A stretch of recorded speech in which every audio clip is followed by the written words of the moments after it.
Hello, y'all. Hello, y'all. How's it going? Hear me good? All that? Fantastic. I have my controller. I have my phone. I got everything I need. That's right. I started the stream after I had everything prepared. Isn't that a thing to be commended on? Lightly. Yo, hello. It's Friday evening, which means it's time for the viewer levels, which I do every week. Don't have any submitted yet, but you know how I do.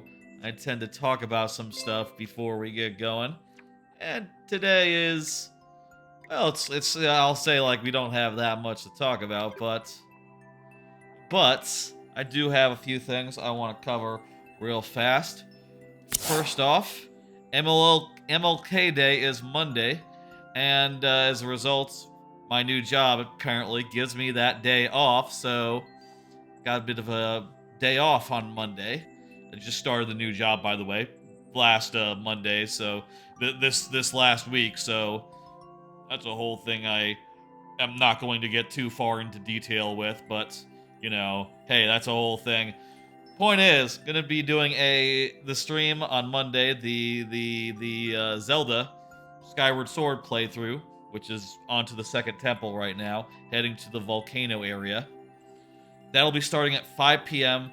because A, I can, and B, AGQ starts this weekend, and I want to see the Pikmin 4 run, which is later that night, so I want to get that stream out and done before Pikmin 4 starts. Ideally. So that's what to look for on Monday. I'll also say, for the time being, I'm looking to ramp down Thursday streams on account of the new job. New job is going to be, from here on out, hybrid, you know, a couple days in office, 3, and a couple days working from home, 2. And as a result, I'm not sure that I'll be able to do 3 streams a week. Maybe 2, and maybe just focusing on the days that are like, I was thinking maybe going forward it'll be Tuesday, Friday. Maybe like since Wednesday is one of my work from home days, I think that'd be nice as insofar as like, oh, if I go late on a Tuesday, it's not that big a deal because I don't have a commute in the morning. I can be a little more flexible those mornings, you know. That to me sounds pretty reasonable. But for the time being, the long and short of it is going to be doing less Thursday streams for the next few weeks until I'm sure that everything is good and that we can, you know, keep up the pace despite being on a hybrid thing. I'll say, of course, I did have an old job before the new job, you know, at least before like 3 months ago, but that was entirely hybrid or entirely work from home, at least during the time at which I've been a streamer, which was purely a post-pandemic thing, you know. So I think that all makes sense. I'm thinking the schedule will be nice and sensible. And yeah, I see Nick Studio is in chat. I see Disorientia is there. Hello. Thank you for the level, Disorientia. Well, I believe we'll play it now. That's all I had to say up top. So, good timing on that level. I appreciate it a lot. I don't know why I pointed at my head there. That doesn't make sense in context. Oh, I'm also realizing I have to pull it up on the phone, the queue thing. Yeah, I need to pull it up on my phone, the Warp World. I have to sign in to the Warp World. Give me a second to get this up so that I can get the first level of the night up. Check out multi-queue. Yes. I need to log into multi-queue. Let me log in. Log in to multi-queue.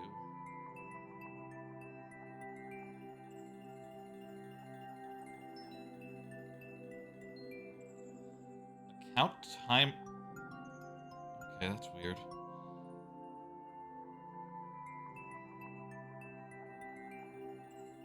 All right, here we go. I got it in. Okay, cool. I should do that before we start. I was just saying that I did everything beforehand. Forgot about the warp world on the phone. Ideally, I could just use chat commands for that, but apparently it's a little finicky when you're doing this like dual YouTube and Twitch thing. It's a little glitchy, unfortunately, so it's best to do it on the phone. First level up will be Disorientia. It is now time for viewer levels. Viewer levels proper. There it is. Let me explain how this works for those who haven't been here, or for whom it's been long enough where they've forgotten, or, whatever the case may be. I'll explain how we do things. Or people watching the VOD, lot of potential there. How we do things here is if you are here when your level is up, I will give it the full time of day, which outside of the lightning round means 15 minutes plus 5 last tries, if that's not enough. If you are not here, I still play the level, but I do so in very nearly but not quite sudden death, where I only have 2 tries to beat the level, refreshing at checkpoints. That is just my way of prioritizing the people who are present and playing more levels, which is fun to me. It's fun to play more levels, regardless. Let's play the Super World. That's what I jumped to. Hello, Lion. How you doing? Good to see you. It's going well. Just started the new job this week, and it's been going okay. A lot of just training. I'll say it's been a lot of training so far, mostly of a corporate sense, not that much, like, really, other than that. Bullet hell levels? Ooh. Not really much to say, and also I'm not going to get into specifics anyhow, but, oh, what is this? It just says H.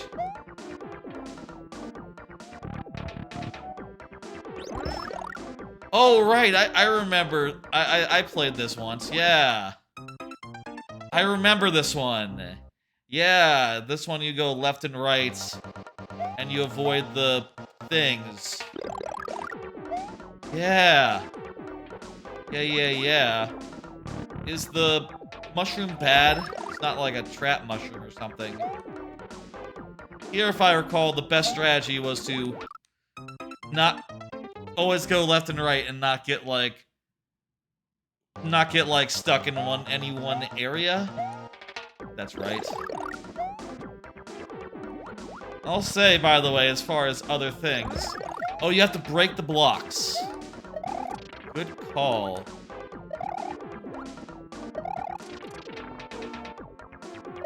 I forgot that was a possibility.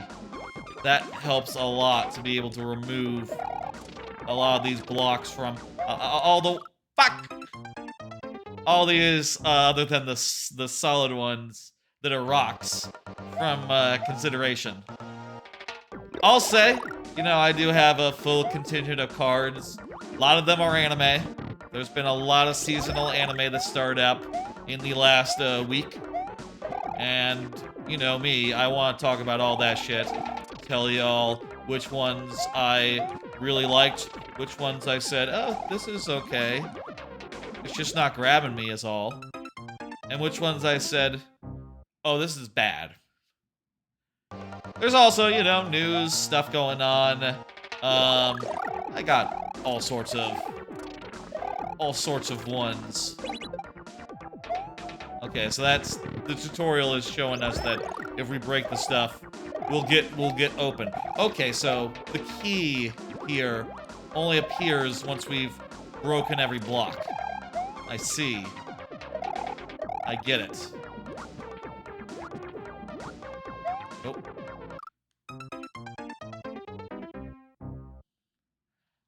I have some cards. Why don't I show one off? Hey, did you hear about the new ZenBook Duo 2024, which was announced at CES, if you're wondering?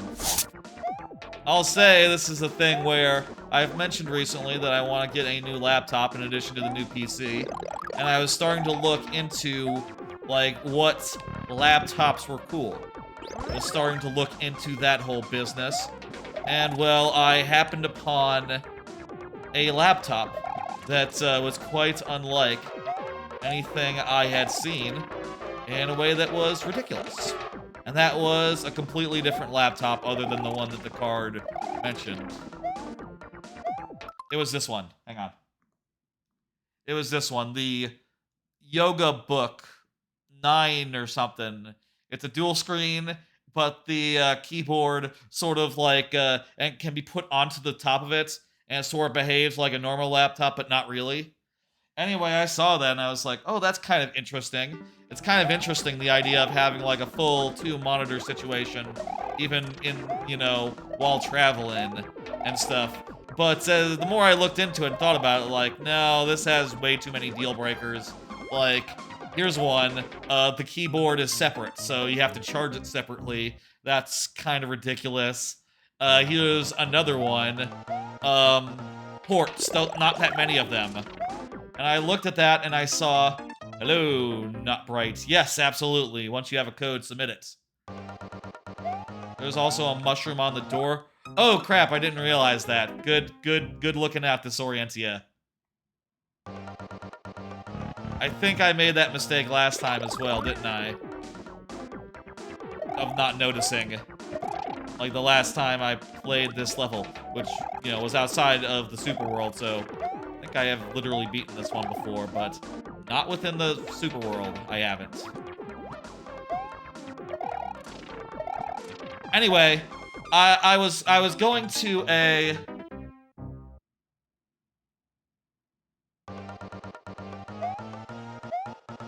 You're good, you're good. So, you're good, Squink. I gotcha.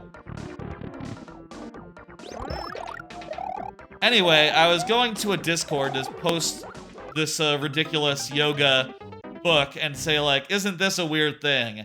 And then I noticed that people on that Discord were talking about completely different laptop that had just been revealed, like, literally today, or literally Monday. And I looked at it. Well, it wasn't Monday, I think it was, like, Tuesday. If it had been Monday, I would have mentioned it on the Monday stream. And I didn't, so it wasn't out. Or I hadn't seen it yet. Anyway. So I saw this other laptop, which is sort of similar, but it's from Asus. You know, but the key differentiator is that basically every problem that I raised, every deal breaker with the other laptop, which is that, like, oh, it's nice if you set it up like this, and you have, like, 2 monitors and a keyboard and everything else that you need. But it's kind of weird that this travel around doesn't have enough ports, etc., etc. This one does actually have a lot of ports. The keyboard slots on, and it like pops onto the top of the second screen. So it charges while it's connected, and it's physically connected. It doesn't jostle or anything. And you fold it up. When you fold it up, the keyboard gets folded up with it and travels like a normal laptop does. It also has, like, a kickstand, so you don't have to carry around any bullshit to, like, set it up in this cool configuration. It's pretty dope. And, you know, you can use it in a lot of ways, but probably mostly going to use it as a regular laptop, or as the dual screen thing, or... yeah, that's about it. And I think those use cases are good enough. I've watched a lot of videos about this, as I am just so hyped. I cannot contain my excitement. I'm just, like, watching videos of it going, like, when can I buy this? When can I buy this? And thinking, like, oh, this will be great. And one thing that one video did say is that they thought that, like, in not that much time, a bunch of laptops, I think, he thought a lot of laptops in the future will be like that, because basically this has no compromise as far as the main use case, right? Like, as a regular laptop, it still works. And basically it's just a regular laptop, but a bit thicker, and not even that much thicker. like a slight bit thicker. And I think that's a fantastic trade-off. And I'm really looking forward to getting that. I can see that being a great... Honestly, like, when I was first thinking about laptops, I was just thinking for, like, travel and stuff, and for not having a out-of-date laptop. But now I'm looking at that going like, man, I could see that being, like, a good bring-to-the-office laptop, set up in, like, a public area rather than, you know, at my desk, and do some work from, like, the eating area, or, like, you know, a nice little table in the middle of, you know, nowhere, away from the hustle and bustle of the bullpen, or, you know, my new office does a bullpen open office situation. And it'd be nice to, like, set up in, like, a quiet place and do some work on a dual-screen laptop that is fully functional. That sounds like exactly what I want out of a device. And it just looks so good. And it does have, like... It is, like, fully featured. It is statted up well. It is powerful. It has, like, new cores inside of it. And the Duo, like, the original Duo line that they got, like, one of their main, markets, demographics, was video editors. So this thing is not like a pushover. It can handle a stream if I wanted it to. It could probably handle more than that. It could handle gaming if I wanted to game on it, which, you know, whatever. I am pretty excited about that possibility, and I'll say, like, as far as that laptop goes, I've been thinking about it a lot. I imagine I will keep thinking about it until such time as Lenovo puts it up for sale somewhere where I can buy it. And I'm not sure, like, you can spec it higher or lower. I think I do want the best chips in it. And I'll say, like, I have a stipend from work, so I can, you know, I won't be paying full price, which is pretty rad, I think. I was thinking maybe just blowing it out. I'm not sure, though. I don't really need a higher resolution screen. It goes up to, like, 3K resolution, but starts at, like, 1080, you know, with a slightly taller screen than a 16 by 9. It's like 16 by 10. I'm not sure what I'm gonna do with that. I'm gonna think about that for the next month or 2 or 3 until that comes up. They said it's Q1, so Asus ZenBook Duo looks pretty fucking sick. I want it very badly. Thank you for the level. That was quite nice. I'm gonna hit complete and get up the next one by Lion. And I'll say, by the way, as always, feel free to resubmit your levels after I finish them, after you are done. Feel free to keep on submitting until such time as the queue is closed. Don't mind resubmitting, even levels where I didn't finish them. It's all fine, it's all good, you know. I'm cool with that. Anyway, to show that one more time. Ain't she a beaut? Oh, man. I have not been this, like, impressed by a laptop since the original Lenovo Yoga, which I was really a really big fan of when they announced that, and it was like, oh, it looks revolutionary. And I got it, and I quite enjoyed it for a couple years until it was, you know, too old, and I moved to a regular desktop PC. God damn. The fact that it's just a regular-ass laptop, if you want it to be, no compromises. No compromises. Hell yeah. Lion, go ahead and confirm you know what to do. I'll hit next so that a message appears and tells you what's up. Y'all know how it works. Lion.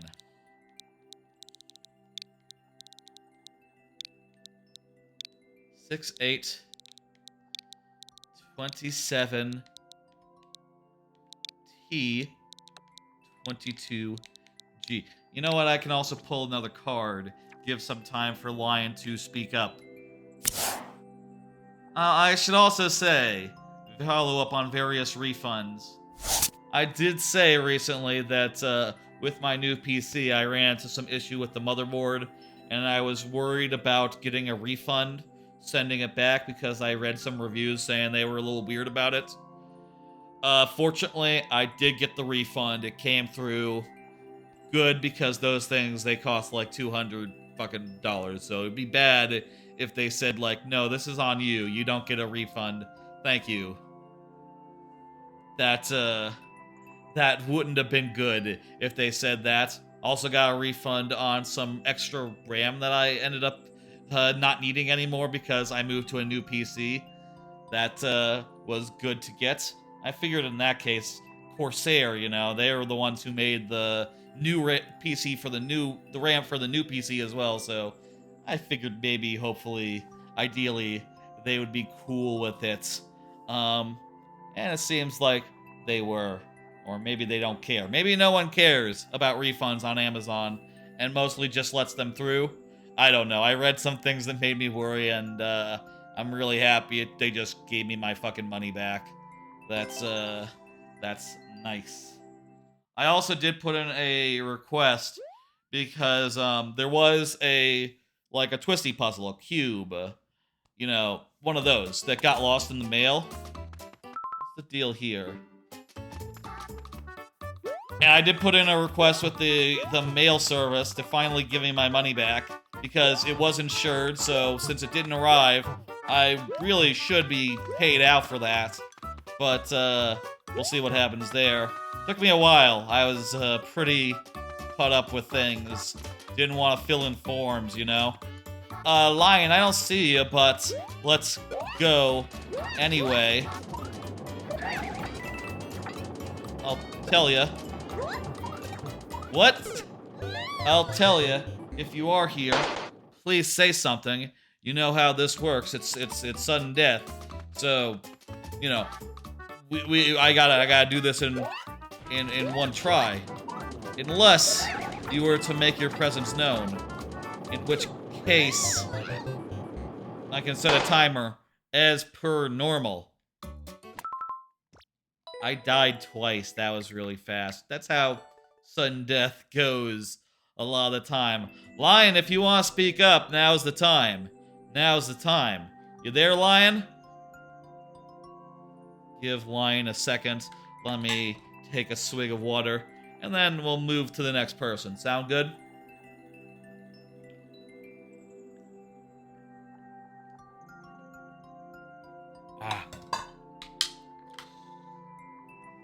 Squink, if you want to confirm, now is a great time to do so.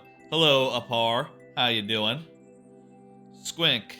Squink is there? Okay. I think we're gonna move on from Lion.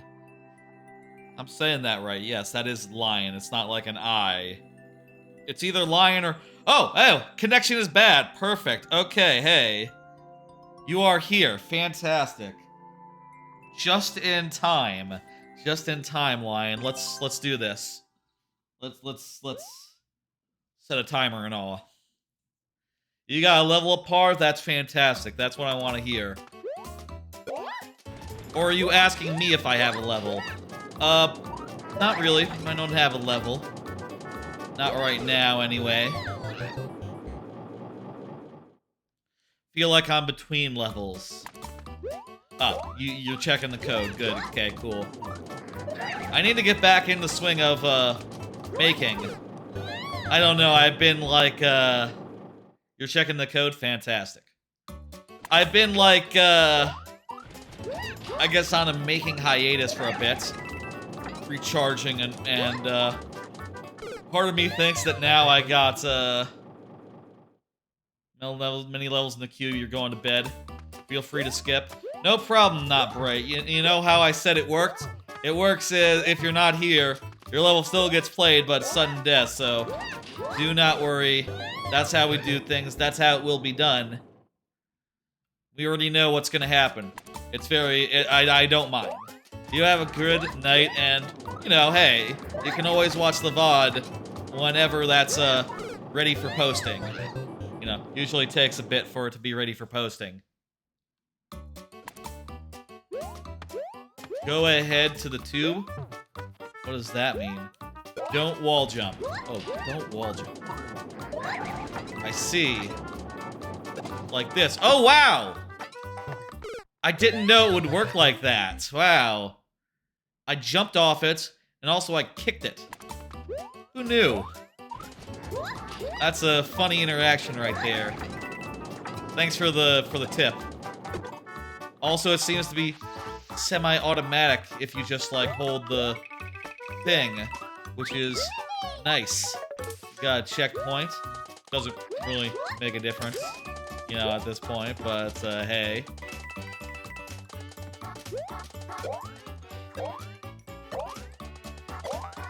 Eh! Oh.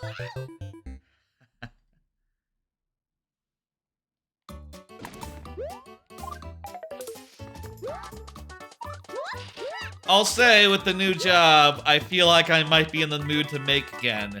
You know? I feel like having a job might actually, like, make me feel some creative energy between hours, you know? You know, when I'm not on, the job, you know? Maybe I'll feel the urge to start, creating again in earnest. Which is good, because I got 3 more levels to finish. In that super world. Fantastic. Squink, you're up. Complete. Hit the button. Squink, you're up. You confirmed a minute ago, and, you know, that was before we knew what was gonna go ahead and happen with this one. But if you're feel free to say again. But also, you know, I guess maybe you don't have to? Question mark. Here's another card. I ordered a whole bunch of stuff on account of the new job, and also because I was in the mood to. Whole bunch of stuff. You know, as I get used to the new job and realize, like, okay, I think I need this, I think I need that. One thing I decided I needed was, like, oh, I decided to get... This isn't a new bag. This is the old bag.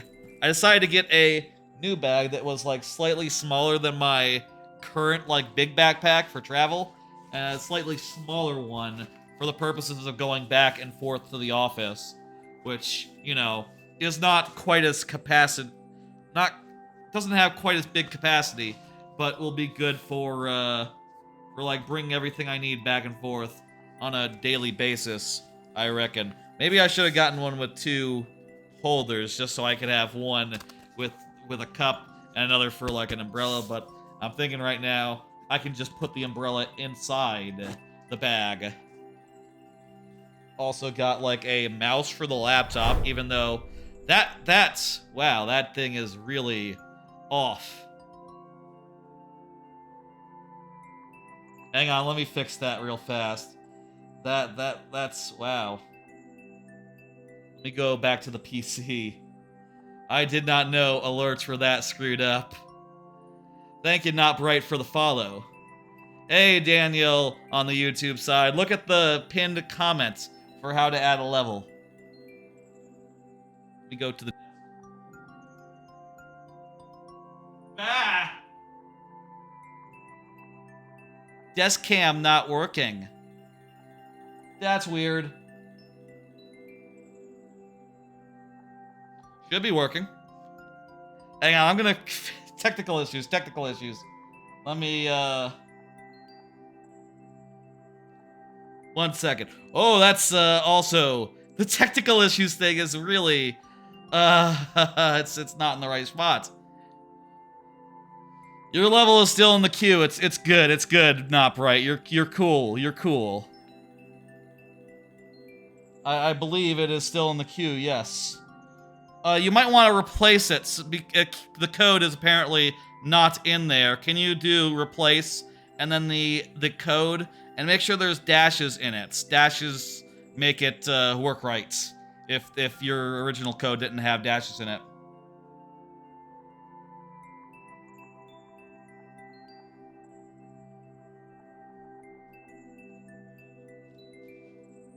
Okay, I just need to check a few things. I'm over here on the...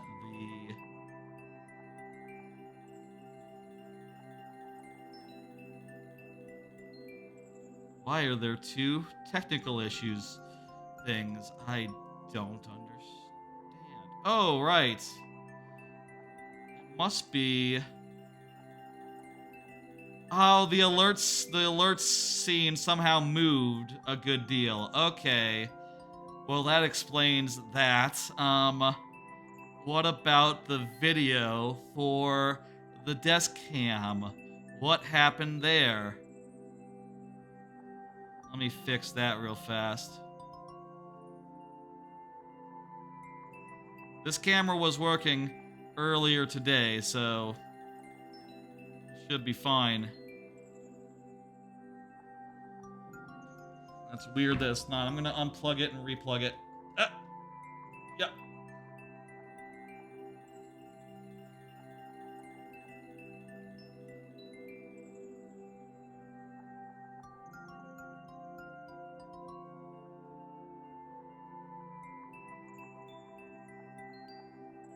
Okay, there it is. There's the other camera. Yeah, commas. I don't think I've ever seen that. That, Daniel. Commas. Dashes, please. You can use replace to fix it. I think he might be in queue, but the code is not properly there. I'll have to find it later. You know, we'll manage. Let me get those things down. I'm gonna head back to the couch now.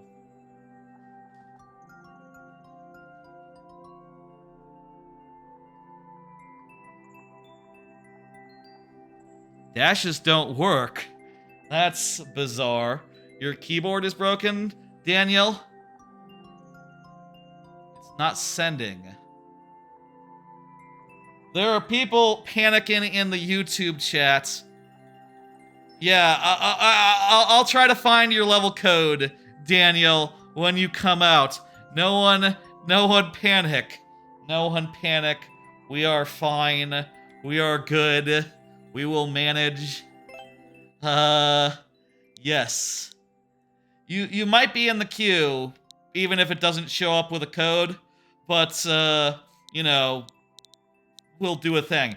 I could turn it on so that it, like, I'll tell you, I could turn it on so it, like, validates the code before it accepts it. The problem with that is sometimes it rejects codes that are correct, so I have to turn that off, or else I run into issues where perfectly valid codes get rejected, which I don't think is good. I think that's a really bad thing to happen to viewers, and I think it's better to have the occasional screwiness. Apar, if you could just, like, remember, because I do see Daniel in the thing, just write it down. If you want to write down Daniel's queue level code real fast, that'll also help me, and give it to me when I need it. Thank you. Oh, technical issues are exhausting, isn't it?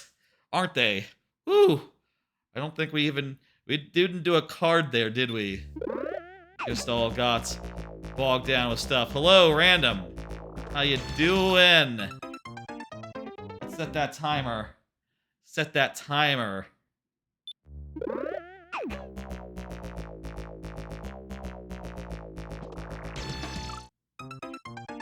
What do you do here?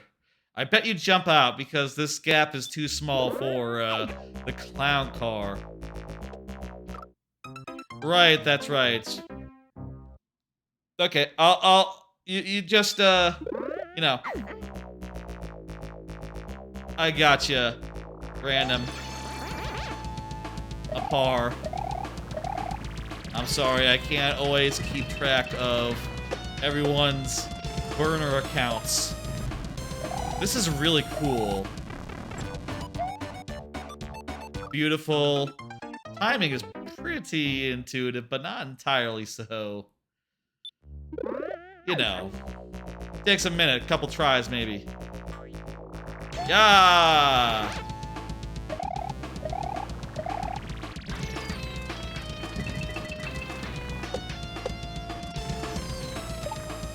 Volume might be a little high, don't y'all mind.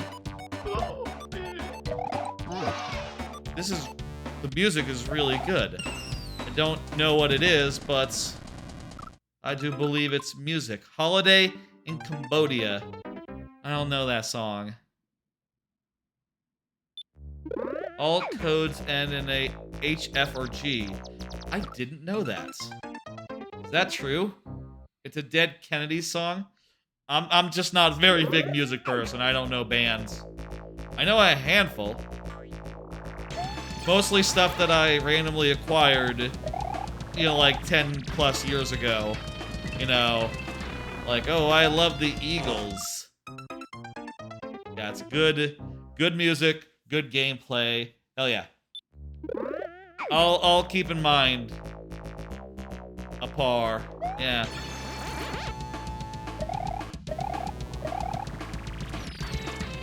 And Daniel, anyone else who needs to hear, the way that this works is, if you're here when your level comes up, full time a day, 15 minutes plus 5 last tries, if that's not enough. If you're not here, we still do the level, but we do so in very nearly but not quite sudden death, wherein we only have 2 tries, so keep that in mind. Pretty generous for, you know, streams of this kind. I know that there are a lot of streams, viewer-level streamers who, you know, just don't play levels where the people aren't here. I think it's fun to play more levels, so that's why I have that, ruling on it.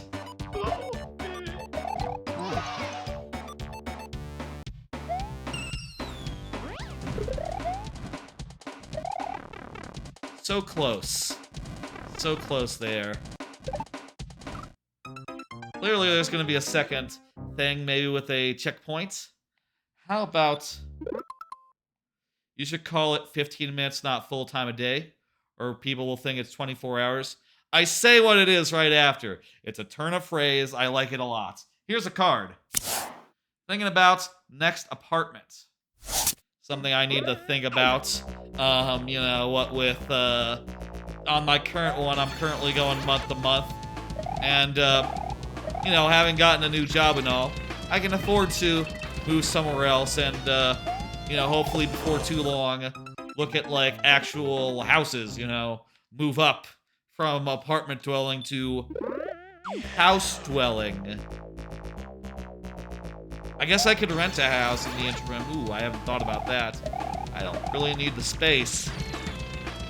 I do have an issue right now insofar as, like, I have more furniture than most apartments have room for.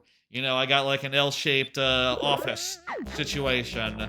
I have like a whole... This apartment didn't have a pantry built in, so I had to buy a separate pantry and a separate built-in desk situation. I didn't have a built-in desk at this apartment. Instead, I had to get furniture that served that purpose. That's gonna make, you know, finding the ideal apartment hard. Also, you know, I will also say,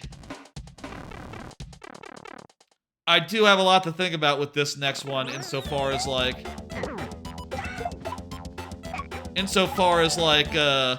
layout goes. That's right, we got halfway through. Does that say CP? CP, checkpoint, yes.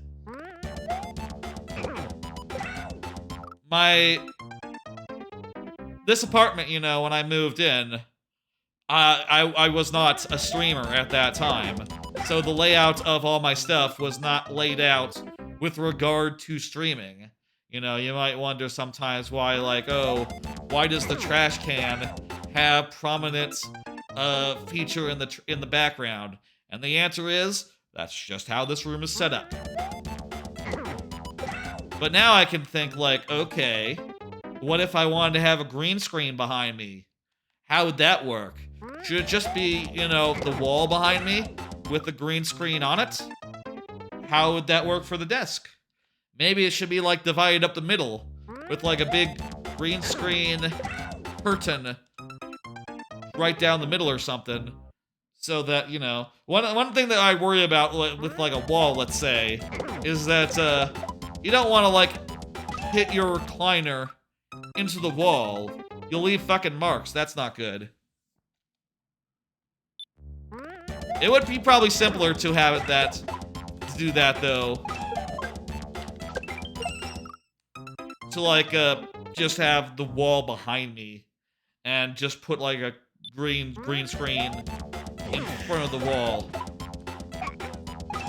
Anyway, starting to think about that. Haven't looked anywhere yet. Currently, my thought is that you gotta wait a bit until I'm settled in, until like the job is you know, working out, until I get into the swing of things and feel like you know, and feel like things are solid and you know, I don't have to be concerned, you know?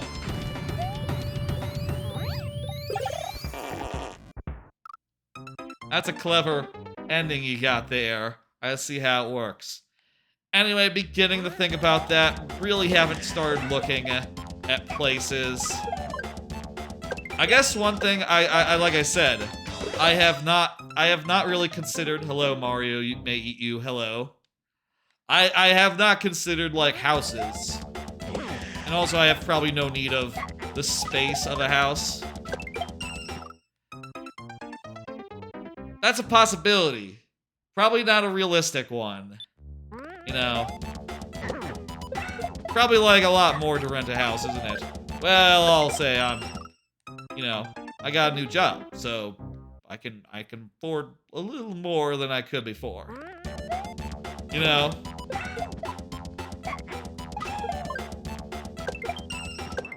But how much more? Well, depends, you know? You gotta think about the future as well. Fort noise.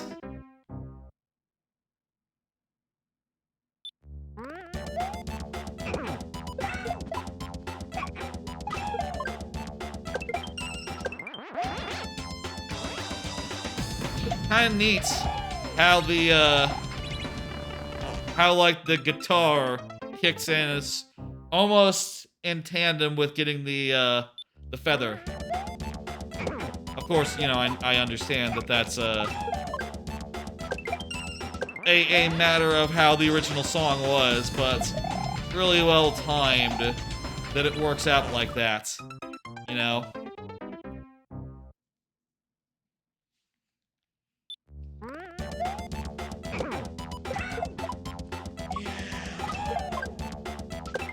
Was a huge... Took a bit of adjustments to get that all synced up. Yeah, I can gather, ascertain.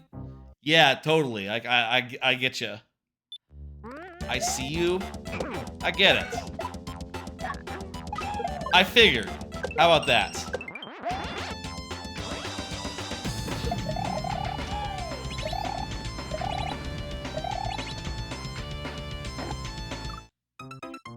How about another card? Looking back on IKEA. This is something I was talking about on Monday. On Monday, first day of the job, I went to IKEA after for dinner, you know. And I just got to thinking, like, man, 10 years ago, right? When I was first, like, moving out into my own place. And when I first got a different job. I say a different job. A job. The job that I had previously. I had it for, like, 10 years. You know, whole thing. One of the first things I did, like, coming out of that office for, like, the first week or two, the first month practically, is I had a really long commute, right? I was commuting from really far away, as I hadn't moved yet, but in the middle of each of those commutes, I would... In the middle of each of those commutes, I would... Hey, there we go. In the middle of each of those commutes... Hello, Supa Kohei. Looks like the bot isn't working for you. Yeah, I saw that. Let me do a message. Check this out. I pre-programmed... The fuck is it?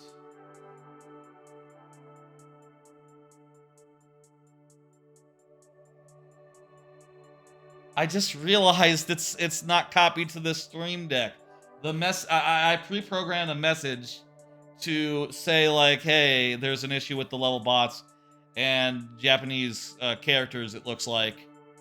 But I forgot it's you have to copy the profile from one stream deck to the other. Gah. Apar, could you use your other account to do the thing? Yeah. With Japanese characters, I think. It's weird. I brought that up to the Warp World. They said they would look into it, check if it's a thing on their end, if it's just like a database thing, or if it's the bot. It's unclear whether it's the bot rejecting it, or maybe the bot tries to like send the name to the database, and then it maybe just kicks back an error or something. It's unclear to me. Hopefully, we'll get that looked at and figured out in the near future. If someone else could like keep track of that, that would be great. Thank you for the level. Squink. Hit complete.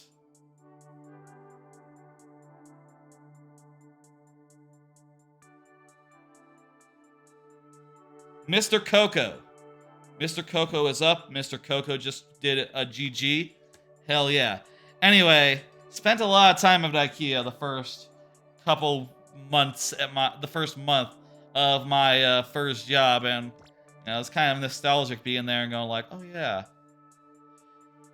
Yeah, I could add that code. Yeah, let me do that. I'll do it from the Twitch side. That's easier for me to do a chat message from the couch. Good idea. I'll do just that. Thank you. I'll do add H1B NHT KWG. Good idea. There. I have added your level to queue. Supa Kohei, I believe. Supa Kohei. I have added your level to queue. Myself. And I will remember that it is yours. Okay? Okay. Cool. Play the next level by Mr. Coco. Fantastic. I'm gonna do a card while I enter that in. You're in position 0. Oh, what the hell does that mean? That's weird. Don't worry about that, not bright. You're in position 2. You're 2 away from the front.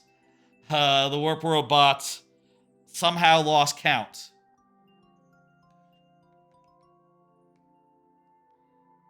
Use replace if you want to replace, not bright. You might want to try replace to switch out the code. It's all good though. It's all good. Hey Bingabo, how's it going? 9. Wow, we're getting up there. Let me do a card. Did you hear about the AI generated Carlin special? Man, that was a bit of news, huh? That whole thing blew up. It is very like immediately everyone hated it. There was like a ABC News article that said like there's a new special, George Carlin special made by an AI, and oh, it's like a new real thing. And everyone immediately said like, no, he is not back from the dead. That's not how it works. He would hate this. His daughter said like, oh, this is not approved. What the fuck is this? And started really getting, you know, being very clear that like, this is not approved. This is not real. Ooh, it's just a hell of a thing. And looking into it, I did look into it a bit. It seems like what happened is maybe this is one of those accounts that like puts up silly videos like, oh, it's Nixon explaining Kingdom Hearts. But they got a little bit ahead of themselves and decided to make it look a little bit more real than perhaps was wise, you know? They decided to try to play it as like, oh, it's a new George Carlin special. You know, much in the same way that people in Mario Maker will market their super worlds as being like, oh, it's like, you know, DS2 or something like that, you know? And similar to the case of Mario Brothers 5, you know, the news picked up on it, and they spun it out as if it was an actual real thing, and now everyone's mad. I reckon, though, this will be, like, the big thing, right? That gets this shit on people's radars and gets it squashed in a way that, like, you know, George Bush explaining Kingdom Hearts did not. Or random clips of, like, JRR... Who's the wrestling guy? JR or something? I don't know him, but he has a funny voice. Clips of him saying some weird shit. Bingo knows the score of par. Bingo has watched many a stream. Has been around the block long enough to know about the lightning round. This is cool. The Rock. Happy with your level, just want to see others in the queue. Cool. Is that what this one is called? The Rock? No. Anyway, I reckon that shit is not long for this world. At the very least, legally, there's gonna be a lot of people raising a stink now and making sure that their loved ones don't get, like, generative AI'd. Oh, no, he's like JR, he's like an announcer or something. There's a streamer who has like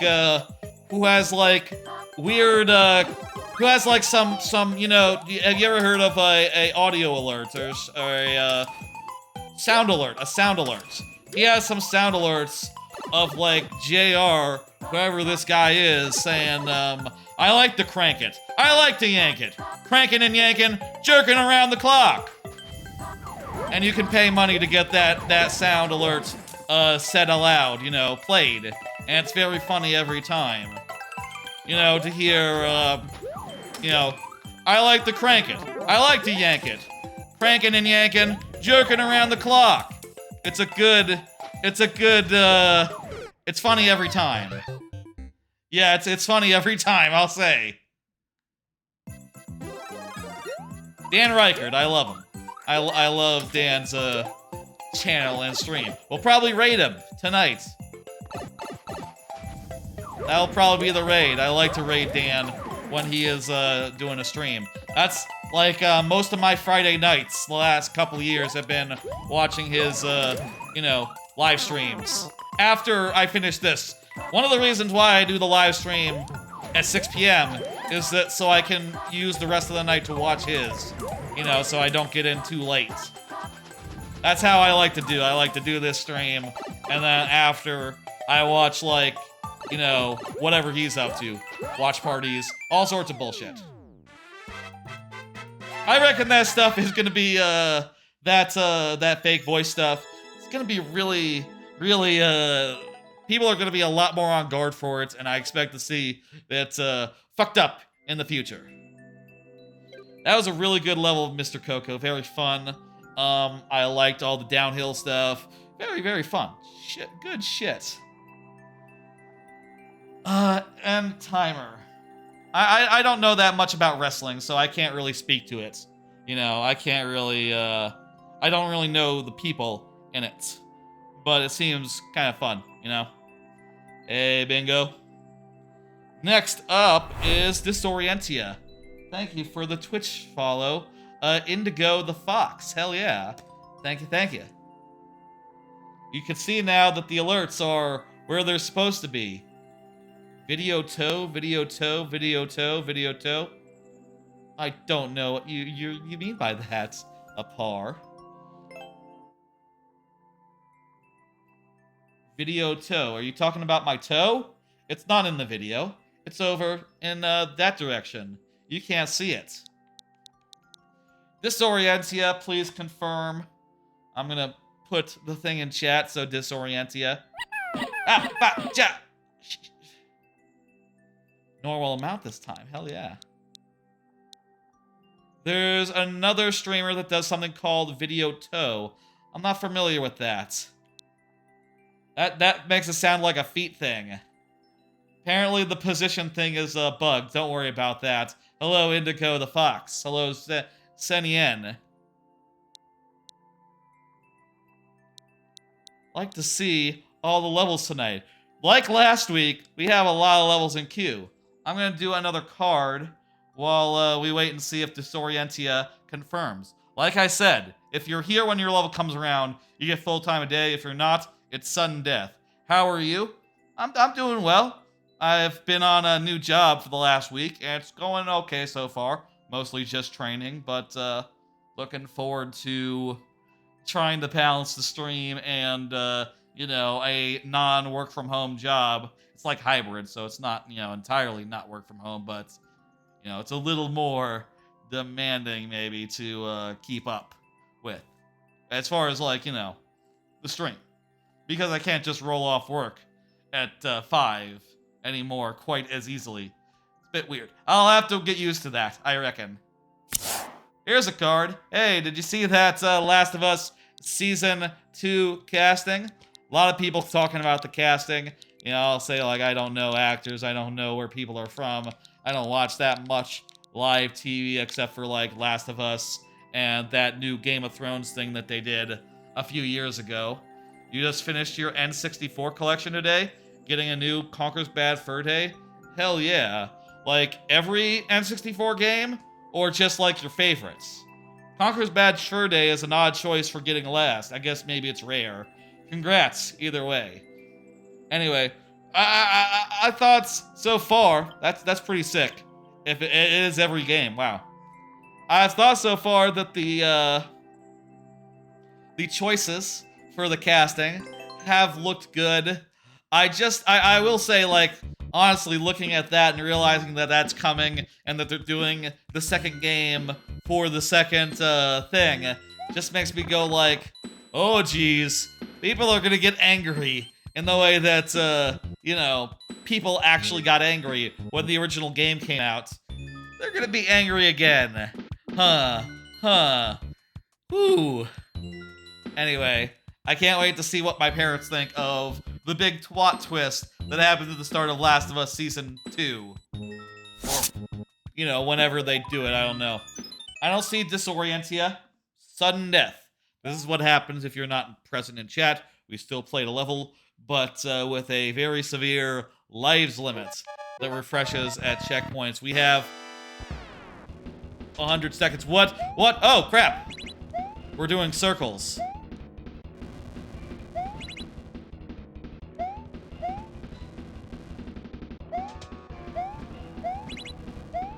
Okay. Wow! Wow! Conkers cost you $300? God damn. I never had a physical copy of Conkers, so I can't speak to that.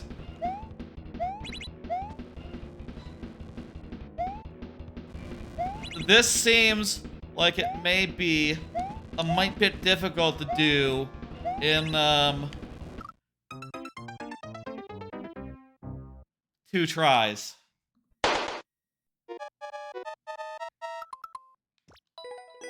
Disorientia, if you want to speak up, now would be a great time.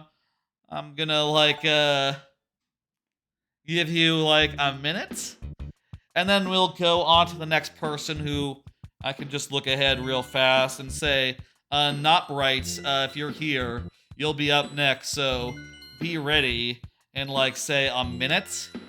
Be ready if Disorientia isn't here. Here's another card. Hello, Speedrunner Mario. Hey, not bright.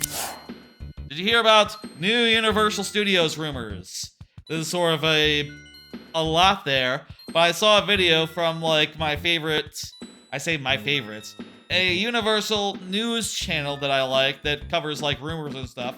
And what they're saying is that the Simpsons land, because they can't renew the license, it's going to be replaced by Pokemon, which, that sounds about right, yes.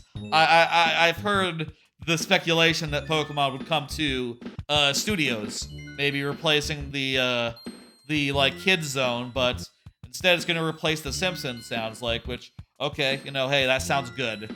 I think that every park should have some have some Nintendo stuff, and the other part of the rumor is that like first off, Luigi's Mansion rumored for a ride as like the first expansion for Epic Universe once that's done. And also Zelda's for Islands of Adventure, which, yeah, everyone's been saying that for 10 years. Since they got the license, like, oh yeah, Lost Continent, get rid of that shit right now, make that Zelda. You can keep some of the, like, Rocky Mountain stuff. That'd be good. If they do a roller coaster, the actual cart should be Rayquaza. That'd be sick. There's no roller coaster in that area right now, but I feel like they gotta... I feel like studios really could use a second outdoor roller coaster, so if I were them, I would definitely, like, look at that Simpsons building with the old technology in it, and that was originally Back to the Future back in the day. Knock all that down and make, like, a really nice roller coaster in its place. And also maybe do the same for the adjacent areas, the Fear Factory stage and the Men in Black area. You can take all that shit and make a whole new area in either of those zones, and I think that'd be cool. And also, I heard that Spider-Man is closing at Universal Studios Japan. Apparently, the first Pokemon ride will be at Universal Studios Japan, which, that makes sense. Hey, that's a great market to put a Pokemon ride in, and, you know, the Spider-Man ride is fantastic, but apparently, what I'm kind of hearing is that it might be similar. The Pokemon ride might be similar to the Spider-Man ride, which, if that's true, that's great news because the Spider-Man ride system is fantastic. I really like everything. I really love that Spider-Man ride. Probably would be a very good fit for a Pokemon ride, like scooting around. It could even be like Pokemon Snap themed. What if it was Pokemon Snap themed? Ooh, I love that idea. What if you could take pictures while you were on the ride? That's what they should do! They should do a Pokemon Snap ride! They should do a Pokemon Snap ride! It's like, literally in the Spider-Man ride, you're like a news reporter. You are, so turning that ride into a ride where you are literally taking photos? Oh my god. That'd be so good. Yeah, that's my new hope. Oh my god, they should do that. Oh, I hope they know well enough to know what they got. I am dismissing this level. Not bright, you are up. Oh, that'd be phenomenal if they could do that. How many holes in a polo? In a polo? 1, 2, 3, 4. Same as in a regular shirt. Provided it is like one of those that doesn't have like a hole all the way down all the way down from top to bottom. Just has like a little bit of a hole. Probably depends on the polo. Speedrunner Mario. Not bright. Where was the code? Do you have the code on hand, Not bright? I could scroll up maybe. Can you just paste the thing? Yes, 4. Yeah, just go ahead and get that code in front of me because the bot didn't pick it up right. Again, I would have it so it verifies that the code is correct, except that sometimes it throws back codes that are valid, so that's a problem. I can't have that. As a result, it's a little screwy. It'd be cool if it accepted just any input as a code, and then I could look at it and see like, okay, I know how to read that. Ooh, something. DDC XC8? DDC, hold on, okay. Please, find the correct code. Speedrunner Mario, if you're not in queue, Speedrunner, you know, let me see. Speedrunner, are you in queue? You are in queue, you're good. Hey, Mario, may eat you. You might have put it in wrong. That seems to be the problem, yeah. Maybe that's also why the code didn't appear in the tracker. Maybe it realized, like, oh, this code is incorrect, and had an issue. You're good enough, right? I could stall for you. You ready? I could stall for you.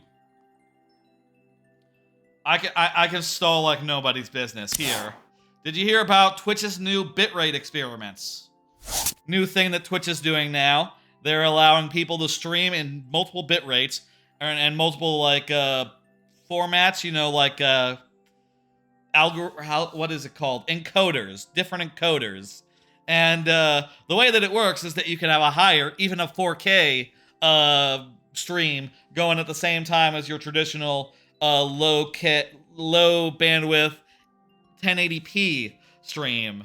And they're doing that because some places, some people, some machines can't handle some of the new codecs that they got. So, you know, to maintain backwards compatibility, they're having people stream in multiple places. And so long as you have a nice graphics card and the betas for OBS, you can do it.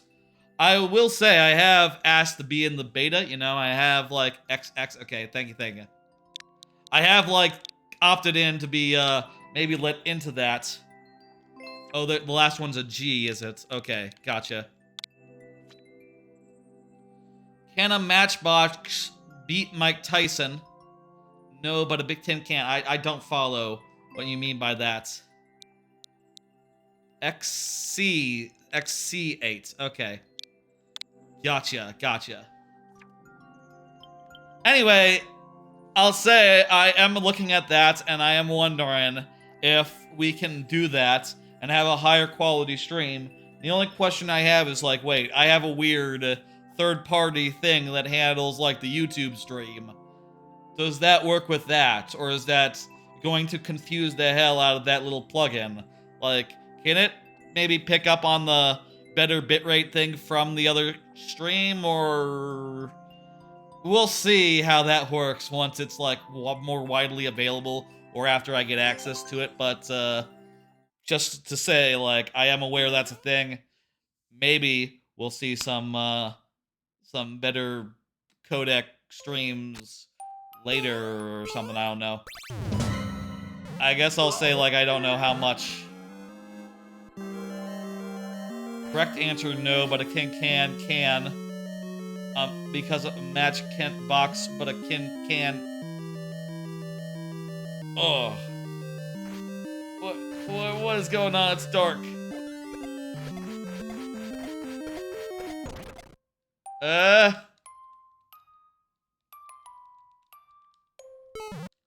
I'm Mario. Oh, I'm sorry, I'm not Mario, I'm Toadette. Why am I Toadette? We need to start the stream as Mario, unless someone redeems points. I always forget to switch back. I can restart the level, yeah. You had wrote don't move at the start. Oh, was that in the thing? Let me see.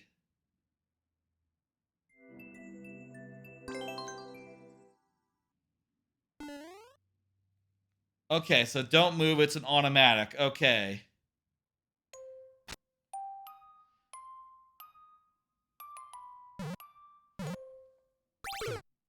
What? You said not to move!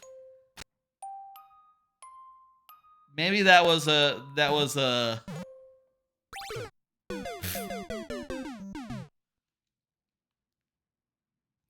Maybe we have to get into the thing. And now don't move. Okay. Okay, whatever. Oh, that's a big Z. This is an interesting way to tell a story.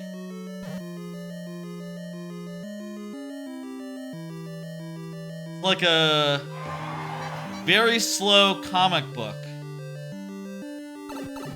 Or a very slow, like, motion graphic, maybe? I reckon we're good for it now. We can just do some target practice. And yeah. What type of levels do you like most? Well, I like any type of level. My favorite is traditional. That's my favorite kind. If you want an answer to that, I can you know, try my best with other stuff. I'll say I'm not the best with you know, Kaizos, but I'll try. I can try. Try my best with the time that you know, would be given to it. What's the deal here? This doesn't seem productive. Thank you for the follow, Speedrunner Mario. Hell yeah.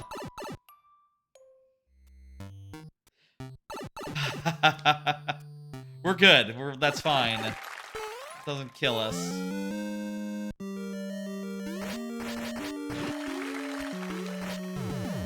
I know. You gotta release this and hit the skull cart. Cool. It's very cool. Ah, pow. Perfect. I got it. I figured it out. Hey, I can go in this door. Was I not supposed to do that? What?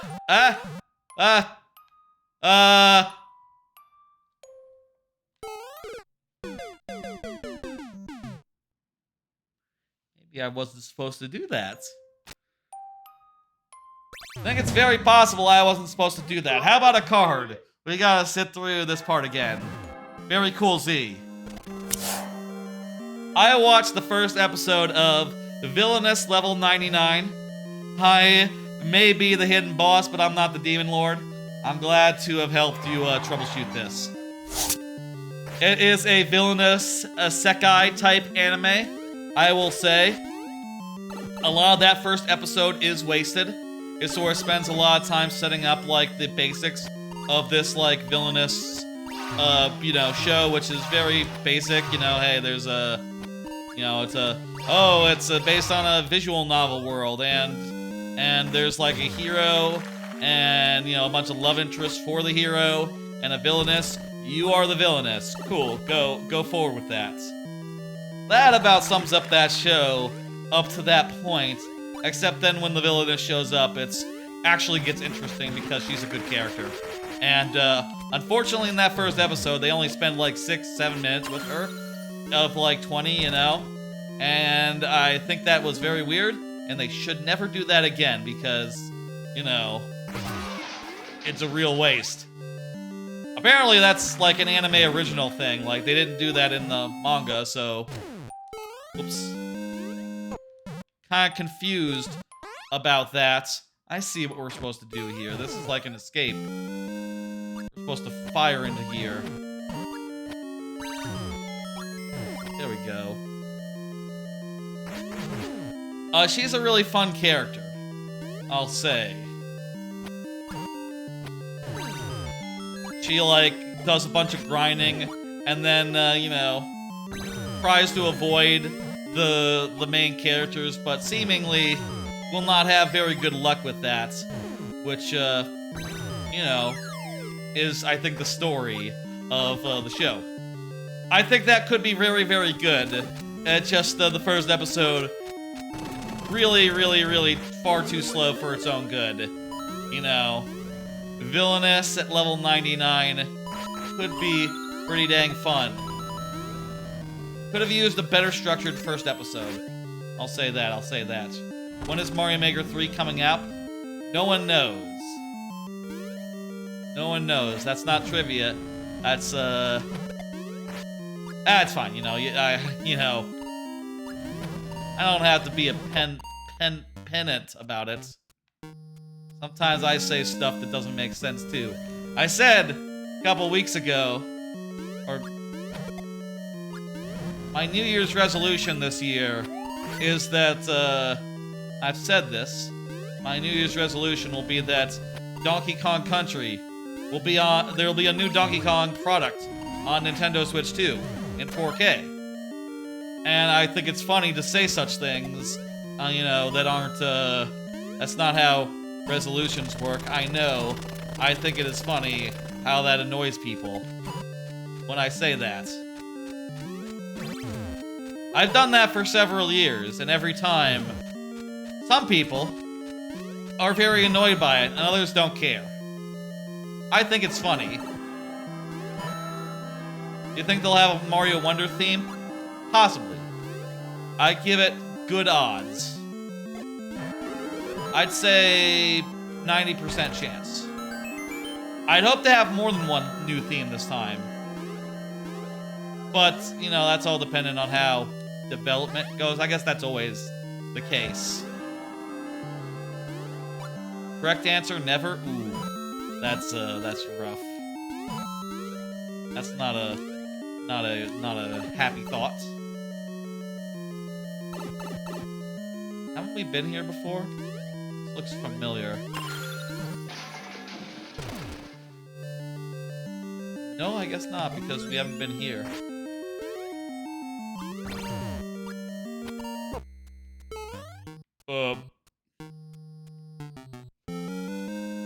Here's another card. I also watched the first episode of Dr. Elise, the Royal Lady with the Lamp. This is sort of a isekai slash reverse isekai. There's a doctor in our real world, and it turns out that she has some connection to like a fantasy world, you know, sort of like a reverse isekai situation. But it seems more complicated than that. The whole first episode is spent like, you know, sort of teasing you like, oh, how's this gonna go? Which world is the show gonna be set in? You really don't know until the end, and at which point it like pretty clearly reveals like, yeah, it's gonna be one of them. And probably the one where she has a golden lamp, which is so far unexplained. She seems like a good character.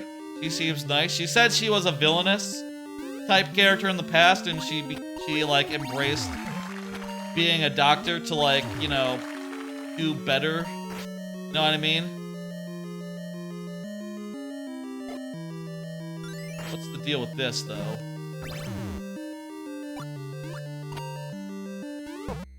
What?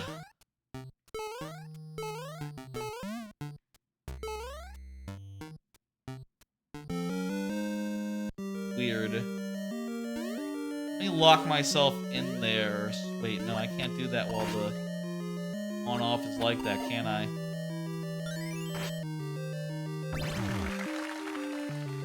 Go down the hole.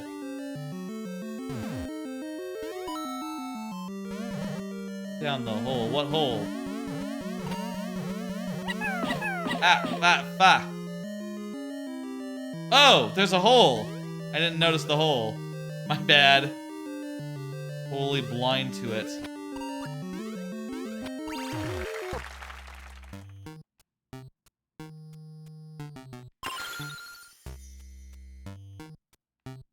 I need to go get a link.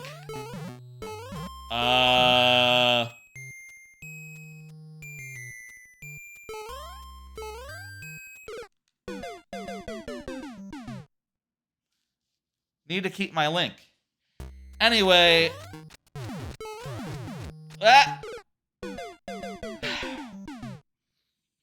The Doctor show seems fun. I like that character a lot. I think there's a lot of potential there. I'm not sure, like, how good it'll be because it hasn't really done anything that's, like, what a normal episode would be yet. You know? The Bullets thing did have a master, but it got despawned. Yeah, that happened, yeah. Maybe if I had been prevented from, like, moving off screen, it would have been fine. Fuck. Ah, damn it. I'm gonna get the sword in the next room, that's fine. Anyway, gonna watch more of that. We'll see what happens. If it gets, if it stays good. I will say, like, I did find the part where she was a villainess to be kind of unexplored and underexplained. Like, I didn't really believe she did anything bad. But a doctor entering in a isekai world, a fantasy world, and doing, like, regular, actual doctor stuff in the fantasy world is typically pretty neat, so, you know, I think that'll be, hopefully, pretty neat.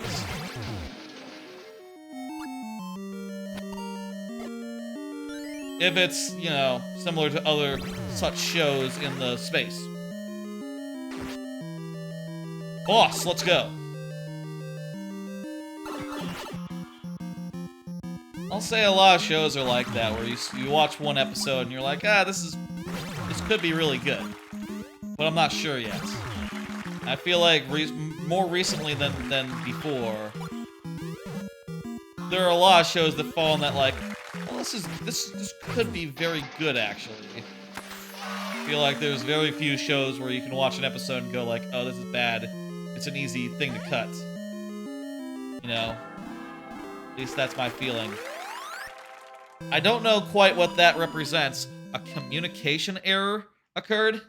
Did you delete the level? Not Brights? I suppose that's what what's that mean, right? You deleted the level? Thank you. I'm hitting complete. Yeah, bro. Yeah, that is a disconcerting thing to happen when you complete a level. We ran into some issues.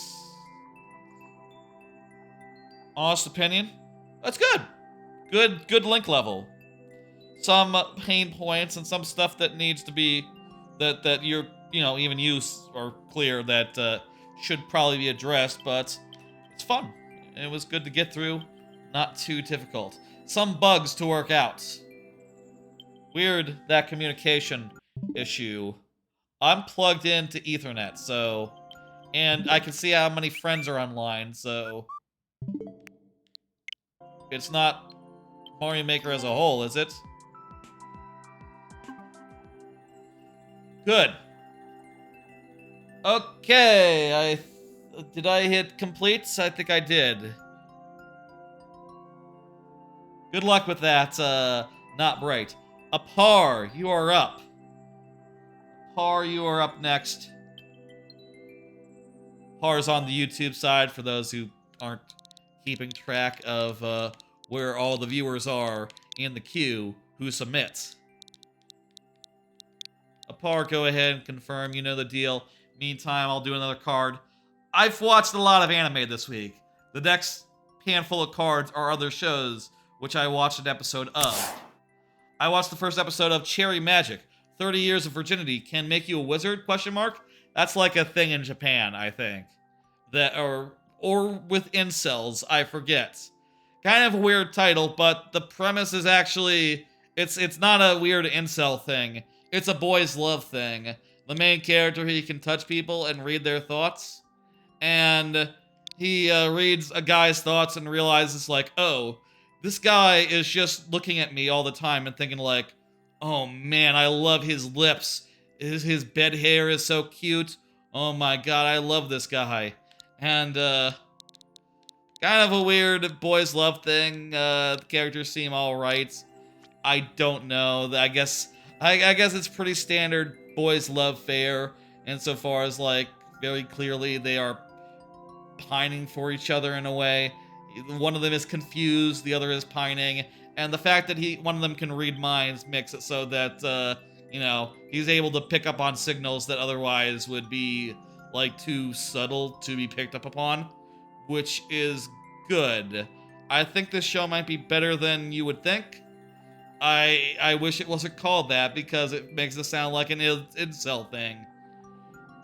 Unless the concept is like, oh, there's going to be other characters who are, you know, 30-year-old virgins who will also have magic powers, which that'd be weird to do in a boys' love show about two guys who are, you know, sort of lusting out after each other in, you know, the ways that you do in boys' love. Apar, please say a thing. You know what to do. Let's get into it. That's, you know, hey. We gotta keep things moving. Apar. We gotta grab 6 coins. I feel like we might have already fucked up.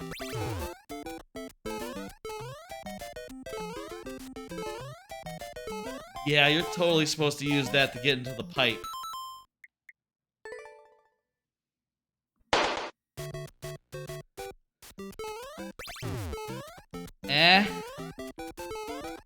I thought that would turn it on, off, on, off.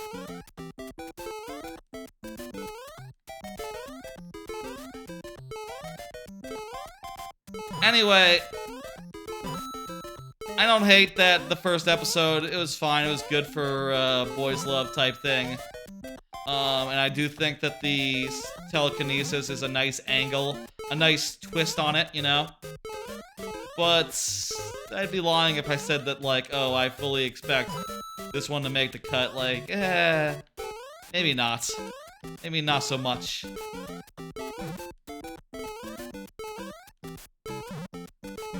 I think that those shows were both on Wednesday, and Wednesday is looking awfully crowded.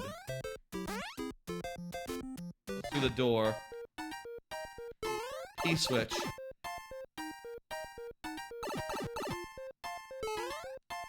Hidden blocks always make a level better.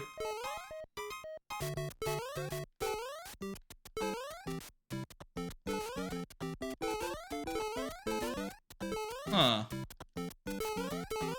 I think we might be boned here.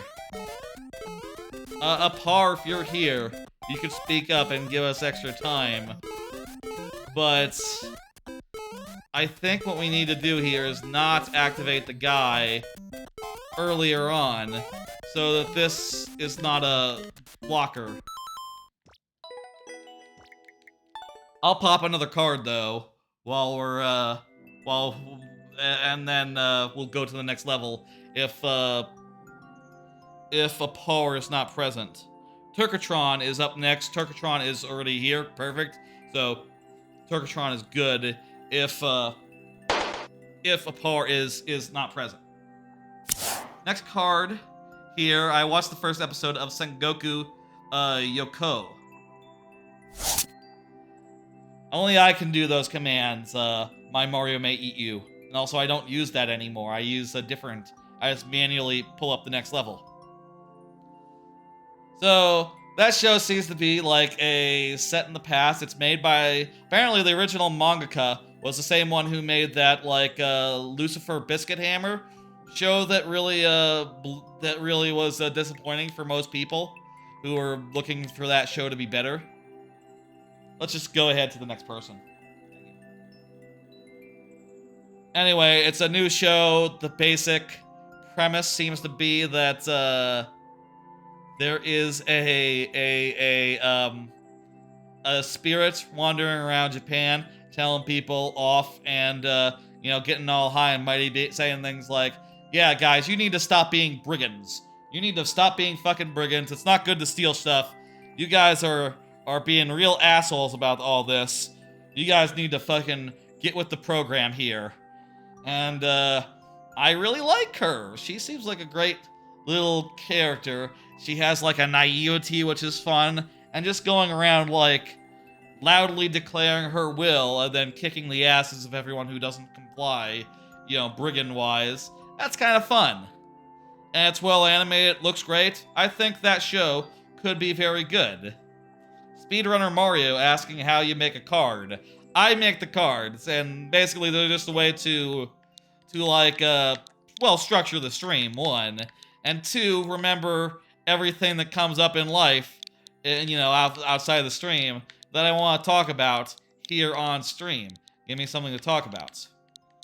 I have in the past considered setting up systems where people could submit cards, but really, if you think about it, all that would be the equivalent of someone saying like, hey, what do you think of Sonic the Hedgehog? You know, someone in chat saying that. That'd be the equivalent of a card made by y'all, right? Like, you could just ask me in chat and it's just as good. And it serves the same purpose of giving us something to talk about for a couple of minutes, you know, or whatever the case may be. Pick one. Let's go with Super World. You got a Super World here, let's check it out.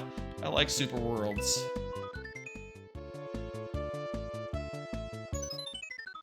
Anyway, that show seems pretty good. I'll say, like, I'm not, like, the most enamored with it. I don't think it's, like, top tier or nothing, but I enjoyed the first episode a bunch. I liked the characters. I liked what was going on there. I see no reason why I wouldn't watch that their show. That is my snap take on Sengoku Yoko? Not the most memorable name if you don't know Japanese. Which, you know, I don't. I think they said it during the episode. It means, like, their organization, which is sort of an optimistic, like, humanitarian organization in this fantasy... I say fantasy, this, like, Middle Ages Japan world that it is set in, which, pretty cool. Pretty cool. Here's another card. Watch the first episode of Metallic Rouge. I thought this show had some potential, but I ultimately decided to cut it, given that Wednesday was looking really, really tight, and it was kind of like of the shows that I did not immediately cut. It was maybe the show that was hitting me the least. I will say it's kind of a cool cyberpunk type thing. There's like robots running around, there's like a dystopian future vibe. The vibes are really good. There is some silly stuff in there that I found kind of distracting, like there's some robot racism where like, oh, some people are cartoonishly racist about robots, which I just found to be very weird in a setting that clearly is supposed to be somewhat serious. You just have like, oh, it's our magic wonder drug that makes the robots work, and oh no, people are stealing it because they don't care about robots. No, but don't worry, like, they're just regular-ass robots, so you can steal from them all you want. It's like, what's going on there? I don't really get why it has to be like that. Whatever, it seems fine, it's just... Honestly, it doesn't seem bad, it's just... Right now, I am booked solid as far as Wednesday goes. I think like most of the shows I just talked about were on Wednesday, and I think almost all of them hit me better than Metallic Rouge. Including the Wizard one, which I'll tell you honestly, I don't know that one's gonna make the cut either, but I feel better about it than I do about Metallic Rouge. There were also some plot points that I found stretched credulity, you know, kind of like, I know it's a nitpicky thing to go like, ah, that doesn't make sense plot-wise. If this is a secret, why is this character like, you know, revealing it in a place where people could see her? I don't know. I guess I could relax and not worry about it, but I'm gonna relax and not watch that show. I'll say recently, the last few years, I feel like it's been harder and harder to just watch an episode of a show and go like, oh, this is bad, goodbye. You know, I feel like the hit rates, or at the very least, the rate of shows that are at least okay, has gone up. Like, it's harder to just go into a show and go like, oh, this is trash, this is garbage. Okay, this is an easy one to just say no to.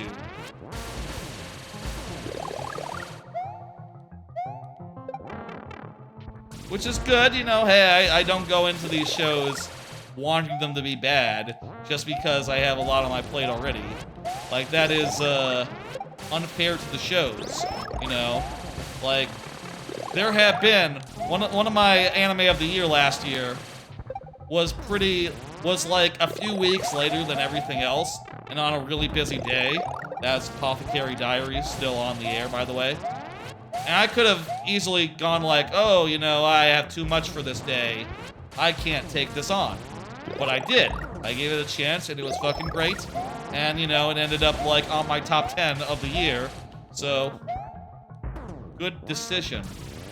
Say Ice Mice Bike. I already fucked it up. Ice Bank Mice Elf 5 times. What? Ice Bank Mice Elf? I don't get what that's supposed to mean. I bet it becomes something vaguely dirty. That'd be my guess. Vaguely dirty. Ice bank mice elf. I don't quite see what could be dirty in that phrase, but I believe it. I believe that it could be. This is hell. This here, it's hell. We have found ourselves in hell, folks. Nah, it's fine. It's cool. It's fun to me. I like it. Ja! It'll be hell if we die here. It'll be hell if we die here. This is fun. If we die here, though, I'm gonna be quite unhappy. Are you gonna say it? I think I'm good. I think I'm good. I've said it a couple times, just not very fast. I'm not good at saying things anyway. I'm not known for saying things fast or slow or otherwise. I feel like I say things good. Don't worry about it. Hey, how about I talk about another anime, what came out? Let me do that right now. By the way, what time is it? We'll say 8:15 for the lightning round. Watched the first episode of Urusei Yatsura, the remake, season 3. We're still good, we're still good. Urusei Yatsura is a show from like the 50s or 60s or something. Very old, and they decided to remake it for some reason. It very much feels like a show from 30, 40 years ago. It is very outmoded, and it's alright.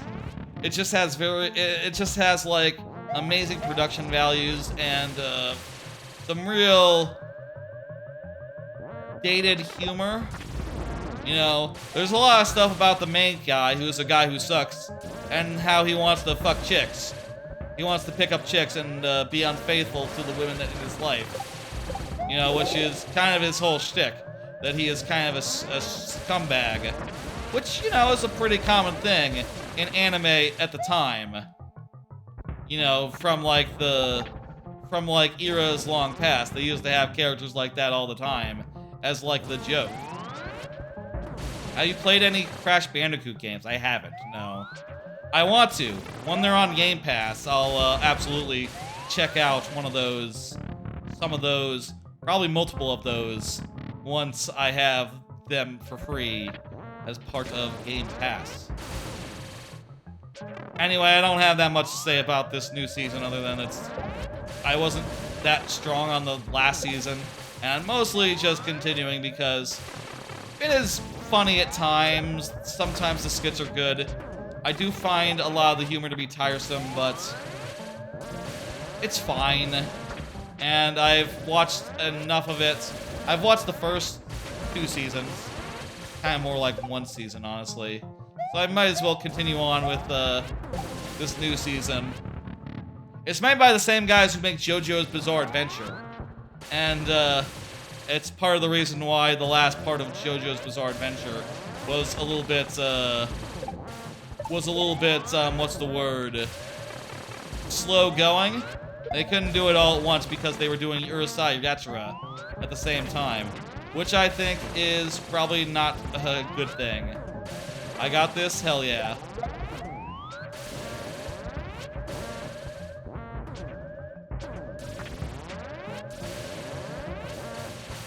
There we go. Whoa, whoa, whoa. Fuck. Let's do another card. I also watched the first episode of Delusional Monthly Magazine. I should say, when I say I watched the first episode, sometimes what I mean is, I watched some of the first episode and said, fuck this, I'm not watching the rest of it, this is not good. And that is the case for Monthly Delusional Magazine. Fuck. Basic premise seems to be it's like a magazine about the occult, and there's a bunch of wacky characters who are going to, like, you know, do stuff involving the supernatural and also maybe transform into furries that don't look good. Like the most cringy ass furries you've ever seen. And just even before anyone transforms into a very uncool looking werewolf guy. Hello, E. Williams, how you doing? Hey Joshua, how you doing as well? I see you on the YouTube side. Putting in a level. Fantastic, I love to see it. Before anyone even transforms into a cringy looking wolf, a chronically uncool wolf, it's already not funny. It's already like putting a lot of mustard in everything it does, and it's already not working. And it's just very easy to look at that anime and go like, okay, well, this isn't good. I'm not gonna watch this. And sure enough, I then, you know, I say sure enough, I then, removed it from my queue, wrote a post on AniList, you know, explaining why I was dropping it and why I thought it was shit. And then, you know, then I said it here, and now we never have to think about that, that show again. Not that we ever had to think about it in the first place. There's kind of a lot of shows right now, and the ones that are like so immediately charmless are, you know, not the kind of things you see every day. Maybe we should die if we fail to get up again, because that would make the balloons reappear. There's a Wednesday night at some time. There's a Plant vs. Zombies plush Powerpuff Girls tantrum. I don't follow, but whatever floats your boat.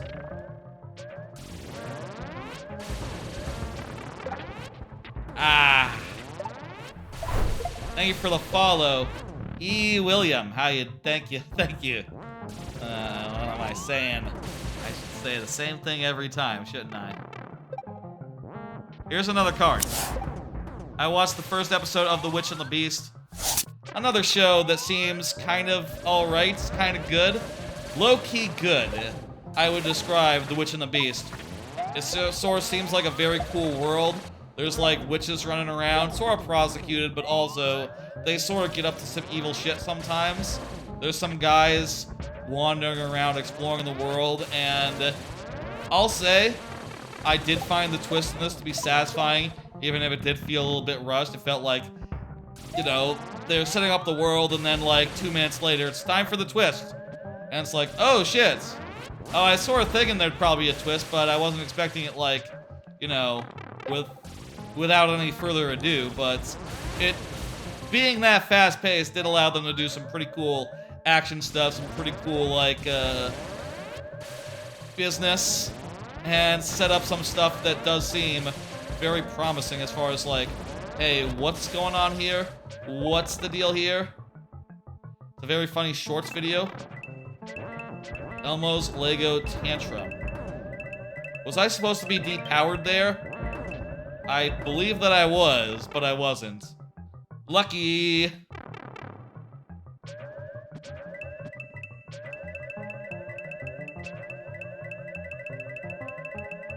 Again, I feel like I should not be a balloon right now.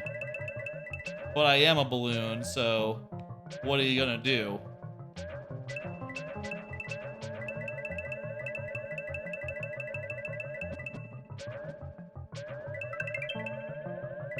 I hope it's okay that I'm a balloon.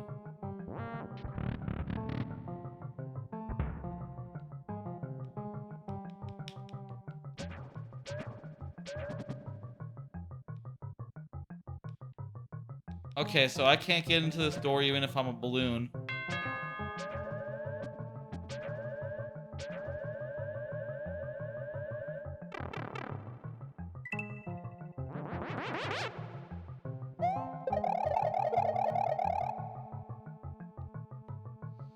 So I'm absolutely not winning this race here.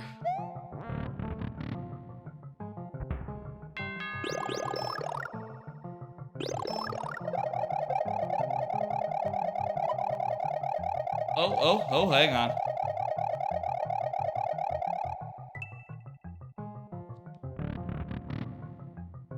Okay, I was about to say, like, I don't know about this race, but that was not so hard once there were some big vertical sections. Anyway, I think that Witch and the Beast has a lot of potential. There's a lot of stuff that's like still mysterious about this world, even if it was like very upfront with its first twist. I kind of feel like there's other stuff in there that I'm very curious about. I think it could be quite good, though we'll see. We'll see with that one. I feel like it hasn't shown enough to know for sure if it is as good as I reckon it might be. Hey, cool, we made just before the timer ran out. Thank you for the level, Turkatron. Next up is Daniel. Daniel, please confirm. The level code is not there, but I remember that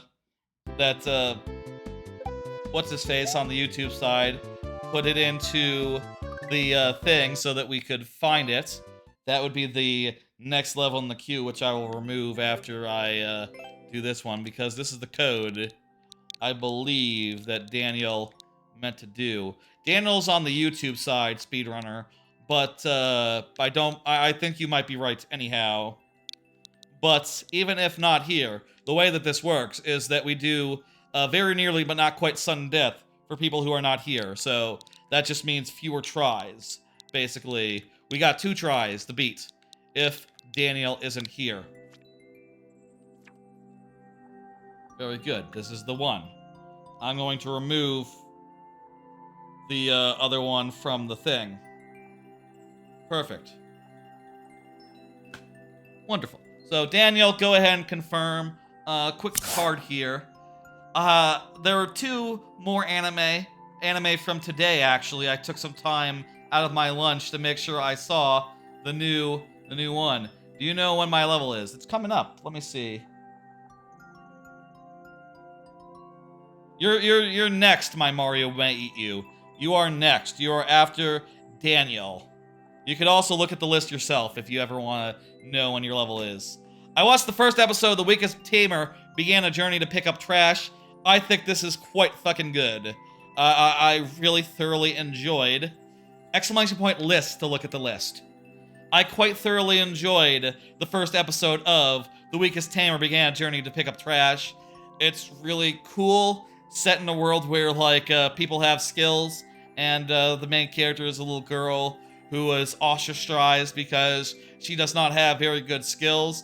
That said, and you know, she has to run away from home and you know, make it in the world by herself, which is kind of a cool premise. And also, she is really immediately likable in that she is resourceful. She is like, you know, quick thinking.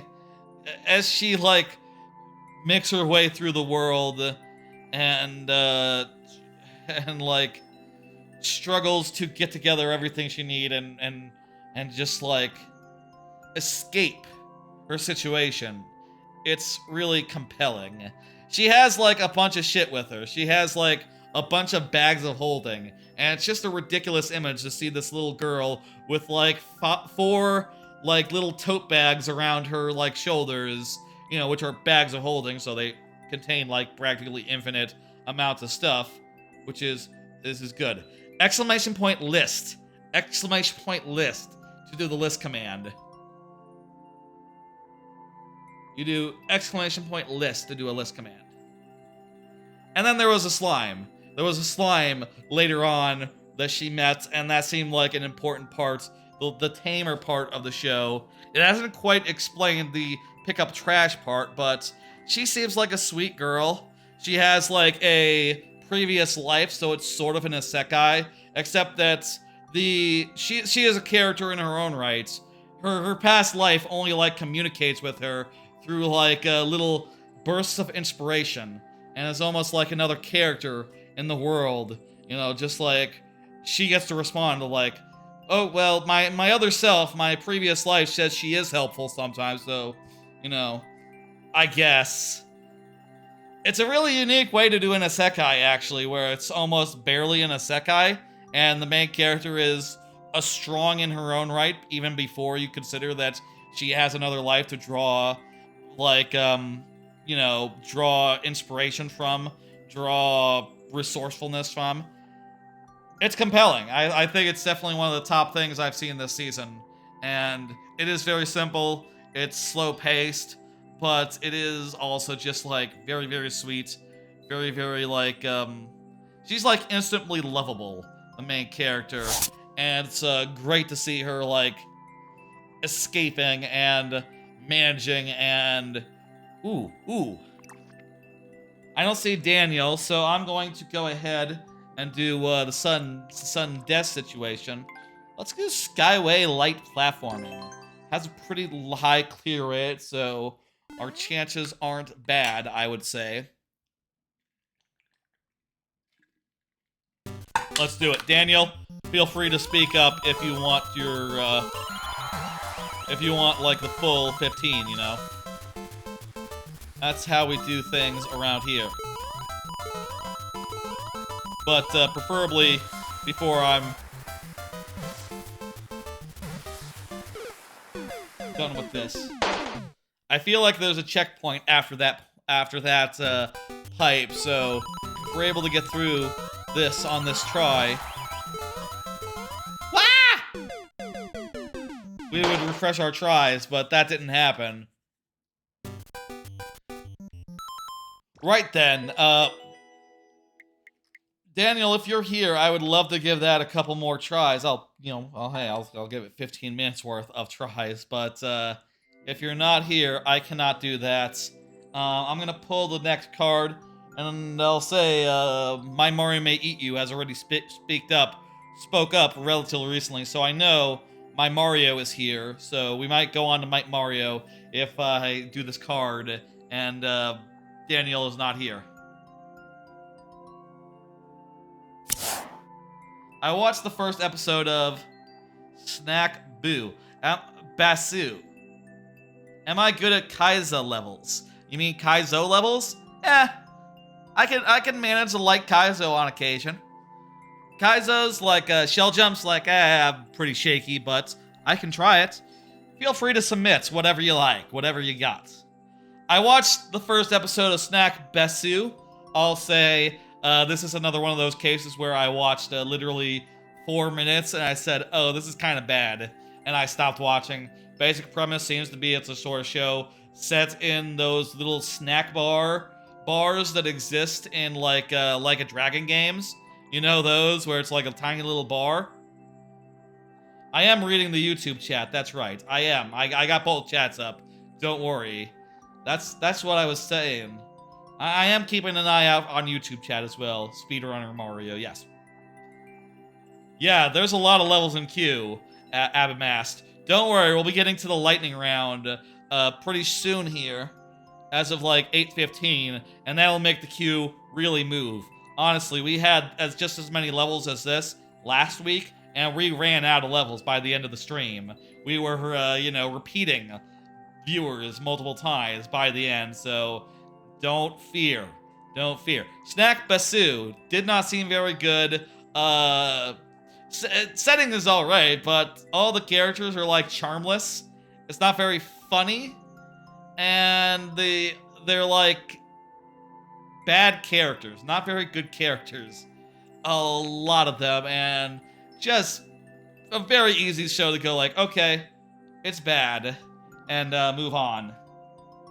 That's the last of the new anime. I have heard of Mr. Beast. I've never seen any of his videos. Abamast. I've never seen any of his videos. Okay, let's dismiss that one, and we'll go to My Mario May Eat You.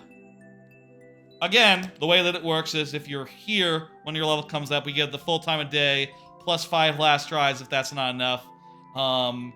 If you're not, Abibass is asking when the next stream is. Well, I can tell you that. It's on Monday, and it's going to be earlier this week. It's going to be at 5 p.m. Central on Monday, rather than 8, which would be the usual time. I want to get it out, want to get it out of the way before a run I want to see at HDQ on Monday. I want to see Pikmin 4. That's very unlikely. Yeah, I don't... Does Mr. Beast watch other YouTube videos? I honestly don't know that much about Mr. Beast. I guess a lot of people watch YouTube videos. You know. Anyway, that's the next stream. It's on Monday. Anyway, of the new shows that have come out in the last week, like the highlight I think is definitely that one I was just talking about, the low level tamer. That's the best one by far from the last few days. Before that there were a few other ones that stood out, but who remembers? Oh, I can just pull up and look as I'm typing this thing in. I'll do it with one hand while I type in with the other. This'll be good. Let's see, what else stands out? I think Sasaki and Peeps stands out this season. The Weakest Tamer Began a Journey. Yeah, that's up there. HMF. Delicious in Dungeon. Oh yeah, that's fucking great so far. Gushing Over Magical Girls. Very porny, but good. Very good as well. Foolish Devil was alright. Oh, I think 'Tis Time for Torture Princess. Low-key, very funny. Very funny show, 'Tis Time for Torture Princess. Seventh Time Loop, I think, is really, really impressive. Let's see. A Sign of Affection. Ooh. See you later, Abamast. A Sign of Affection is very good. That one's about a blind girl who you know, finds love. It seems very, or not blind girl, a deaf girl. Jeez. Sign language. That's the reason for the title. That one's right up there. I feel like that's so well done, and I'm looking forward to seeing how that plays out. Just from the first episode. Some good stuff this season. Some stuff that's just okay. I probably need to cut most of the things that are just okay. You know, that's the reality of it. I probably am overloaded for right now, also considering that I have a job now. You know, new job, just started it. So, need to think twice before committing to 100 anime. Especially ones that are like, yeah, it's pretty good. It's alright. It's not bad. There are ones that are really good, and there are ones that are alright. I need to stick to the ones that are really good. We're getting it, we're getting it.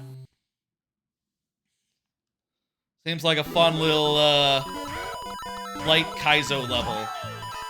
Or speedrun level, or 20-second level, or...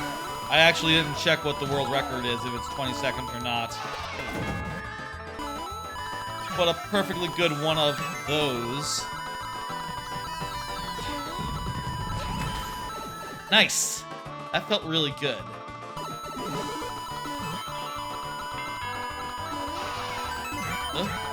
Wow! That is so... Well, fuck! We had to jump and hit the on-off. I'm just realizing that. That was so well timed. I can't believe the boos just work out like that. Or is it when they're unfurling they don't have hitboxes? I bet you it's that. I bet you when they're unfurling they don't have hitboxes, do they? And that means you can always thread that needle and it always feels really, remarkably scary. But maybe completely safe? Let's see if it works out again. Yeah, I think I did touch them. Yeah, I think it's definitely a hitbox situation. They're not activated yet. In any case, pretty damn cool. Woo!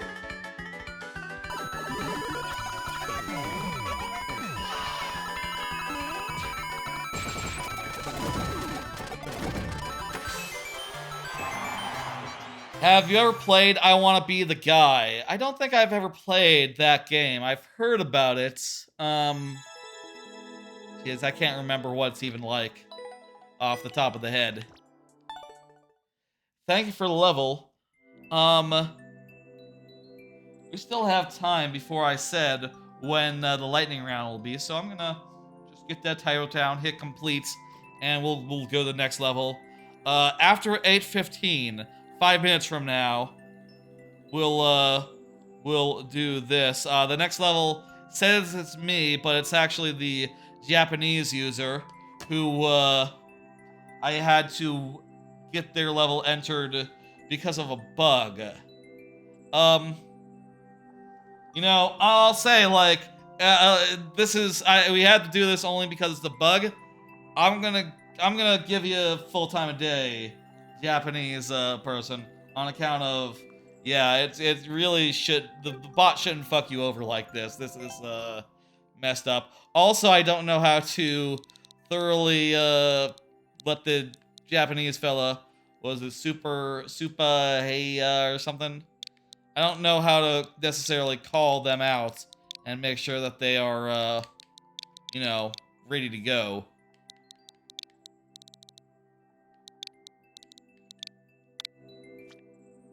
We'll just do this regular style, and oh hey, it has a very high clear rate. We're good.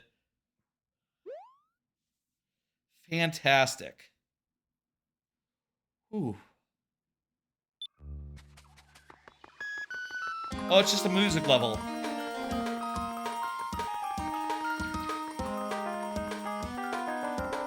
It's peace sign.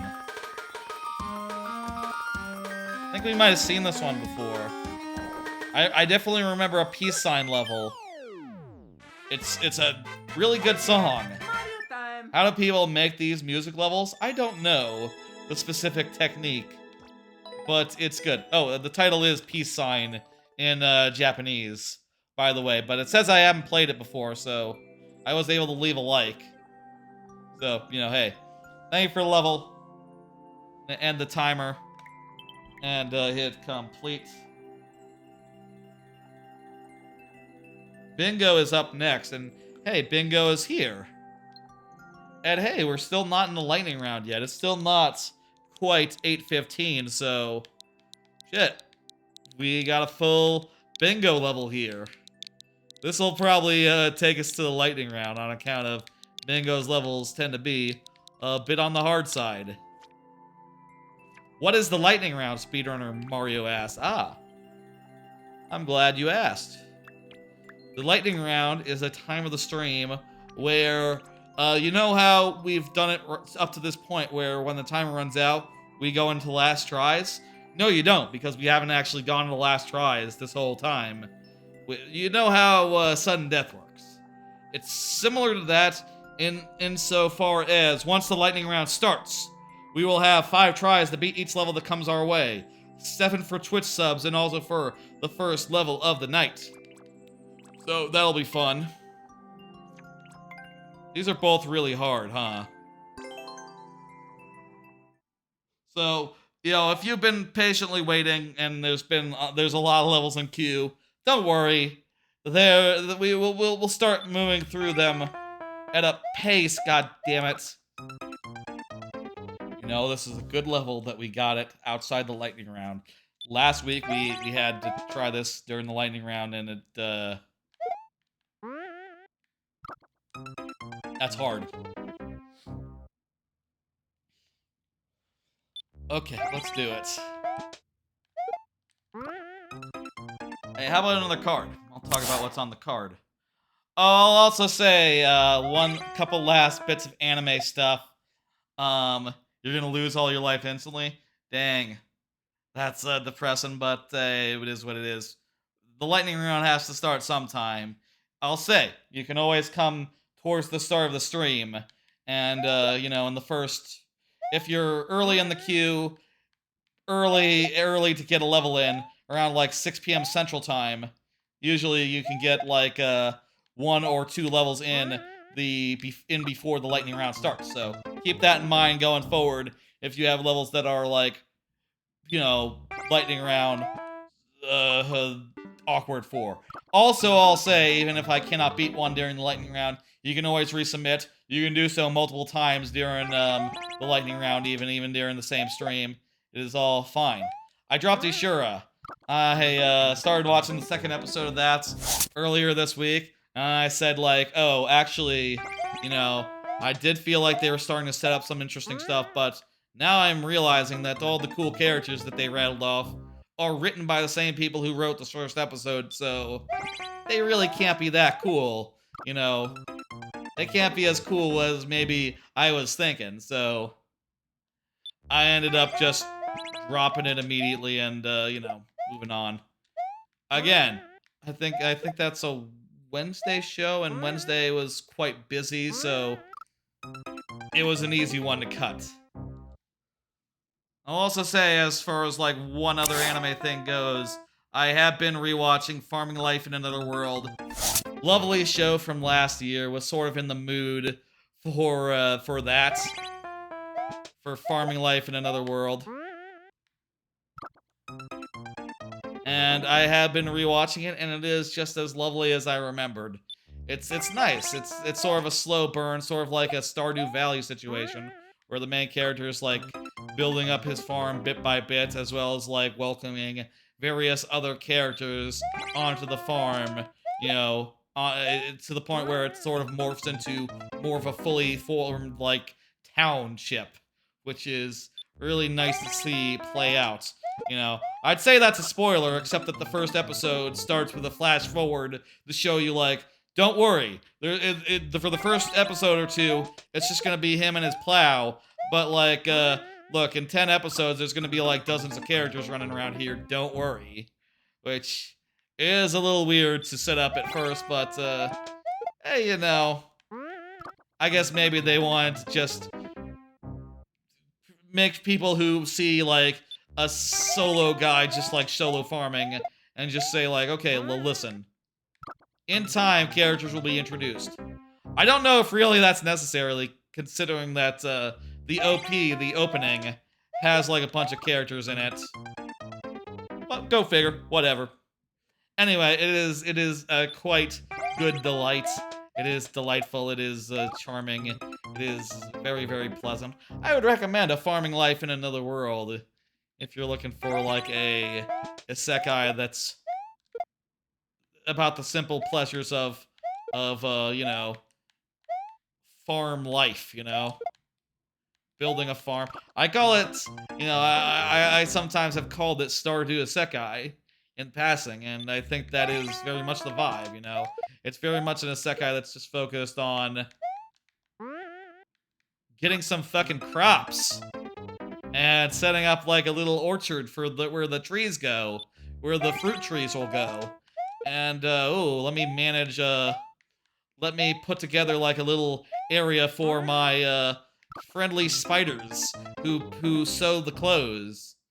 They get like some spiders that are cool, and my cool devil dogs who you know, are just friendly little guys, even though they're devil dogs or whatever the fuck. It's a good show. And very much a great show to watch, like, at the end of a night to, like, decompress. You know? Just mellow, pleasant, and you know, I mentioned my top anime of the year. It was one of them. It was, like, number 10. No, it was number 8. Extremely good. You know that you need to do a full air spring jump. Yes. Is that not what I'm doing? You want me to do the thing where I, like, do this instead? What I'm doing seems like it's, doing about the same, so... Not sure if it makes a difference.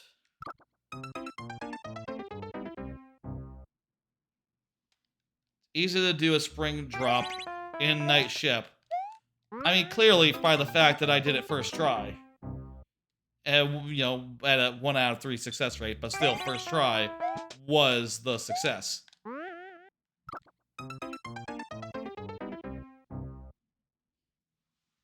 Anyway, that's anime talk. Don't like anime. I'm sorry.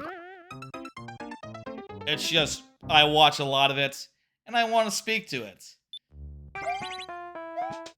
I guess maybe you know, maybe I could compress. The problem is that all the anime comes out at once, over the course of like 2 weeks, so those 2 weeks are just going to be necessarily full of talk about all 20 shows that have come out.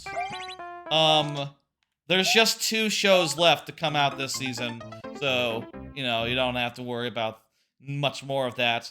Though there is one that was not picked up by any streaming service, so I didn't watch it because I don't watch shows if they don't get picked up by Crunchyroll or something. I feel like if a show doesn't seem like it's good enough for Crunchyroll or High Dive or whoever, then I don't need to bother with it either. I will say I think that show just got licensed by Crunchyroll, so once that's up on Crunchyroll, I'll probably watch that one as well, so call it 3. Apparently that one is actually pretty good in like a weird throwback way. It's like a weird throwback to like old Gundam anime that was like in previews shown to be like a boring military mech anime, and now that it's out, it's like full blown like, oh yeah, it's like an 80s mecha anime. It's silly, it's goofy, it's over the top, and I don't know why you would want to surprise people by not showing that off ahead of time, but it is a funny goof to do with a show, to pretend that it's gonna be bad, and then show like, oh, actually, this is like a 80s mecha cartoony, over the top. They're swinging, they're jetting around. They have the laser swords. This is what people want, which I don't know why there aren't mecha shows, considering that mecha shows tend to be pretty popular and cool. There's a million goddamn isekai, you know, characters getting reincarnated into another world. But like three mecha shows a year, pretty much. Weird division that. Practice on a side without spikes if you want to do better at it. Okay, either way. Okay, with dying repeatedly. Hey, shout out to Jeff Grubb of Giant Bomb's Blight Club for finishing Ride to Hill Retribution. That's a stream series that I like a lot. A feature of Giant Bomb that I watch. I don't watch that much Giant Bomb these days, but Blight Club I very much enjoyed. Very much enjoyed watching Jeff Grubb play through the entirety of Ride to Hell Retribution. Famously bad game. And the gimmick with that feature, that show, is they do it like dressed up in character, cosplaying. So he was like dressed up as a biker. He had like a fake cigarette in his mouth like the whole time. And it's a very terrible game, and kind of funny to see him go through it. And you know, in addition to just like very, very basic action, there's also like you almost beat the hardest part of the stage. I know. There's also a lot of sex scenes in Ride to Hill Retribution where they're just fucking, you know, and they're doing it fully clothed. You know, just like random, like, walks up to a lady and goes like, hey. And then it just fades to black and suddenly they're banging in full clothes. Funny every time. To just come out, every time it comes out of nowhere, you know? Funny every single time. Anyway, really like that feature. Shout out to them for doing it. I like to play good games here on this channel. I'll say, I like to play good games. So, I wouldn't know nothing about playing bad games for fun. Or for the amusement of chat, but it's a good thing to do. For those who, you know, make that their thing. Or do stream series where that is the conceit. I like Blight Club a lot. Oh!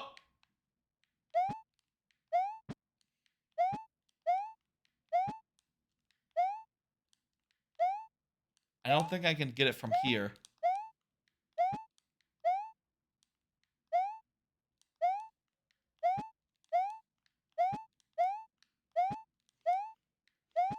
Whew.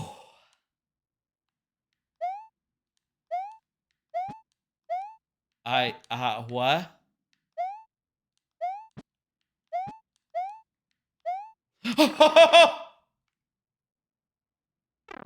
What is this? What is this? What? Huh?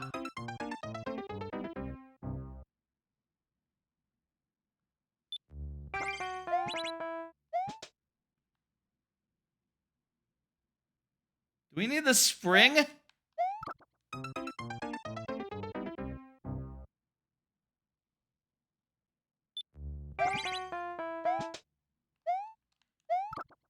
Can we grab this? If we jump off the spring, do we keep the spring? Full midair spring jump. No, we don't keep the spring off of that.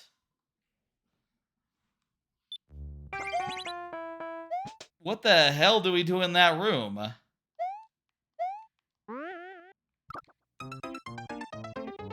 Wow. I'm taken aback by that.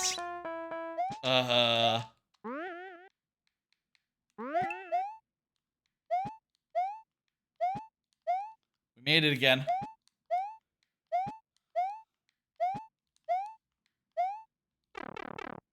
Okay, okay.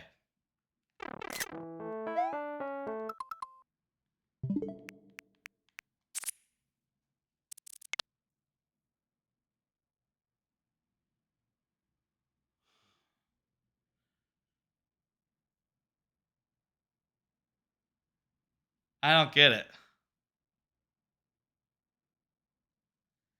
I don't see anything here that helps me survive. Invisible blocks? Nothing in Mario's kit will help me. Probably an invisible block. That's what speedrunner Mario reckons. Unless there's a way to get the spring, like, to this section that I'm not realizing. Or there's something in the pit that we have to retrieve. Could the on-off make the difference? Do I have to, like, deactivate the on-off before we leave this screen? I don't think that would work, because it's gonna fall. If we, like, hit this thing twice, it'll destroy the spring, so that can't be it. The on-off is correct.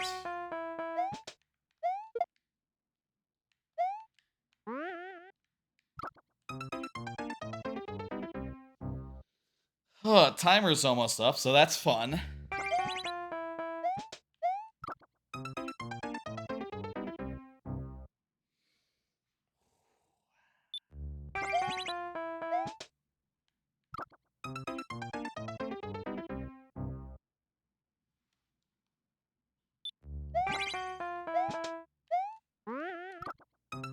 Hey, timer's up. Gonna get the 5 tries. 5 tries, up. Oh, we're not gonna count that one. I was futzing with the tries. Okay, here we go. From here, 5 tries. And then, we're moving on. First try. Do you think we can get to that room again in these 5 tries? I'm gonna say no. I guess I should bet on myself. I guess I should be positive. It'd be easy to rig it if I was betting anything. By just throwing, you know, but I'm not gonna throw, I'm gonna try. I am skeptical that it can be done.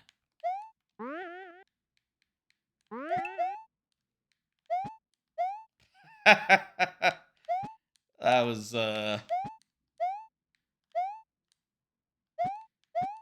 okay. What do we do here? What do we do here? Oh, there's an invisible block right there! Yeah, everyone was right. Invisible block. It's an invisible block. You knew it. You did know it. We have 2 tries. I'm gonna be optimistic. We're gonna get this. We got this, folks. Oh, why wouldn't we have this? Fuck. What's down there? What's down there? I don't know. I don't know!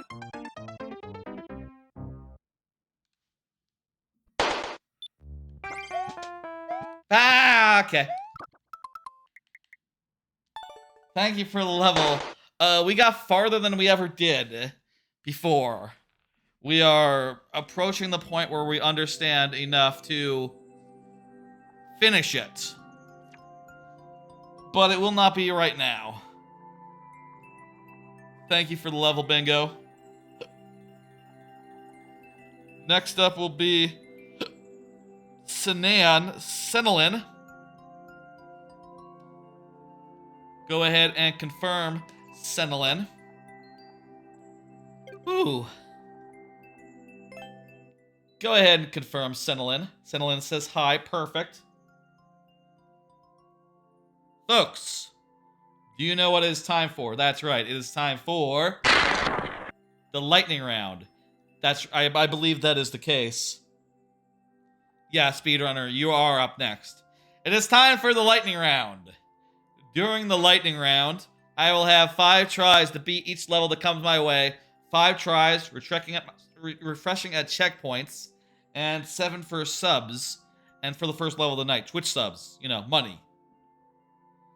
The bonus heads, they come in several variants. You can see here, there's some Bowser heads, Luigi heads, all sorts of Mario character heads, and some ones that are not Mario characters as well, mixed in there at a lower chance. I'm going to randomize this. Hit the button. Luigi. Let's go ahead and do this here level. C96 1XG. 7 minutes in coin heaven. Make the most of it. Okay. I'll also say, by the way, in the case of a timeout death, if it's like a level that's like getting over it style level, let's say, right? We count 1 life for each 100 seconds that's on the clock in the case of such a level. It's different if we die. It's different if we die. That's just the way to make those levels fit within the lightning round, fit within the confines of the lightning round. Oh, hey. Seems like a kind of exploration-focused level. I'm just noticing that coins are a requirement, so should keep that in mind. Make sure I'm collecting as many of them as I see. Hopefully it's not every single coin is required. Also, I feel like we might have went the wrong way and missed a good number of them. Your level was not made for the lightning round. You can always replace it, or you can just, you know, hope for the best and see what happens. It's kind of funny sometimes when there's just a couple tries and, you know, a troll level just eats through them. You know? Like, honestly, that can be funny. That can be, arguably, a very funny thing to behold. But it's up to you, you know, you can always save it for another time. You can always resubmit it multiple times, so you don't have to worry. You don't have to, like, you know, I would encourage y'all to have no fear as far as that stuff goes. Just put it in, see what happens. The important thing is things keep moving, and we get through a lot more levels here during the lightning round than we did when, you know, outside the lightning round where turns, they can go for a bit. Giving you some time to change it? No problem. Exclamation point replace once you're ready to do that. It's all good and fine if you'd like to switch that out for another level. All up to y'all.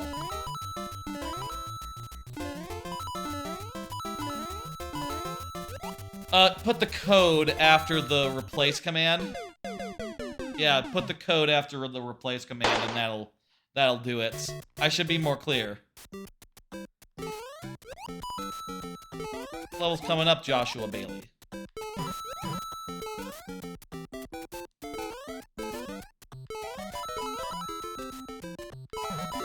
Not get these.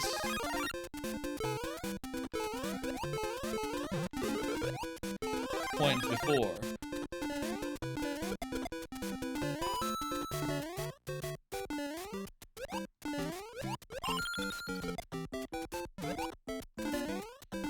Did this time. Ooh. Excited it's the weekend. Being back on the job, you know, suddenly the weekends matter again. It's probably a good thing to have, you know, differentiated weekend versus just kind of being part of a big, you know, non-differentiated continuum, you know? I guess I'll say, like, even while I was between jobs, I did have the stream schedule to keep me bound to the week, you know? A Friday stream was always a Friday stream, even if I, you know, was not doing work in between Friday streams, you know?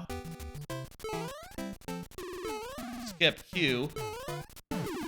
Entry has been replaced. Oh, that's, Skip Q is not a command. I was confused because I thought Skip Q was being seen, but that was just, Simon. That was just Simon getting one in there. That doesn't count. I was looking at the stream deck doing the life situation. I'll say I don't differentiate between, like, real tries and fake tries on a regular basis here for this, but if I'm not looking at the screen, it's, if I'm, like, noodling with my, stream stuff, doing a death, that's on me. And also not intended to be, like, a, one that counts, you know?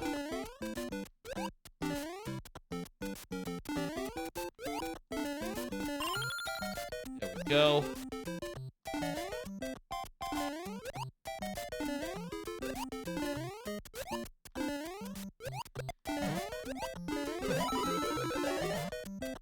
How many tries do you get per level? 5. Ivan, hello, how you doing? 5 tries during the lightning round, and if you're wondering, by the way, the lightning round, it does last until the end of the stream, so, you know, from here on out, we're the lightning round. If you're looking to submit during the regular, you know, before lightning round, my advice is to show up around 6 p.m. Central when the queue opens. That is, how that works. Hello, Robbie Angel. We're dying too many times, but we have extra tries, so we can make it through, I reckon.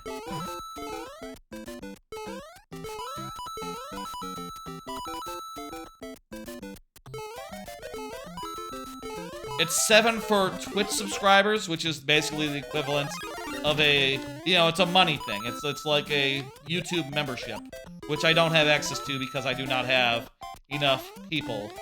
What counts as a try? It's basically a life. It's basically a life.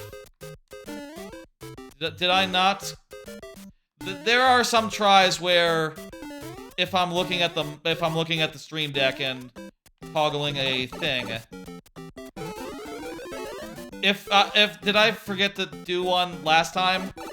If I forgot to do the one last time, that's because I fucked up, and you can tell me if I've accidentally forgotten to toggle one off. That is on me. I feel like I remembered, but maybe I'm forgetting. Now, sometimes I get wrapped up in the video game, which is good. Now, it's a good video game. We all like it. We all know that we like it. Easy to get distracted.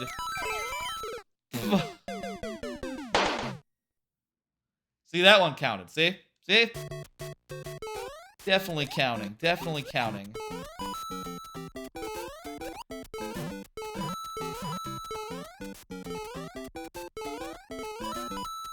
Ugh. I'll say, as far as, like, sleep schedule stuff goes, I have been on, like, a regular sleep schedule for a while, you know, like, approaching regular. Been getting up at, like, more regular times, like 7, 8 in the morning. That is getting to about the level where I'm happy with that. Versus, like, you know, there was a time I did the thing where I went forward, and I tried to get my sleep schedule on track by going forward around the bend. And then there was a time where I was waking up at, like, 2 or 4. That's not good. But 7 or 8, yeah, that's exactly right. That's, hopefully sustainable. Considering that I am going to have to get up every morning, like, yeah, definitely need to do that. And I need to get up early enough to have breakfast and drive in before a morning meeting, so, you know, that's a whole thing to consider. Why is there a Luigi head? Ah, it's a bonus head. It's a random. The bonus heads are random, and they are just, you know, they're bonus heads. Pretty self-explanatory there. They come in a variety of cool forms.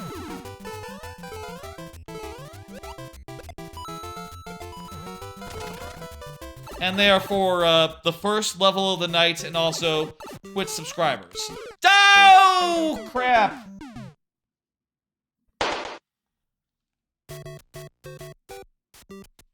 Last try. This is the first level of the lightning round, so that is why I got an extra try. You see how that works? Cool.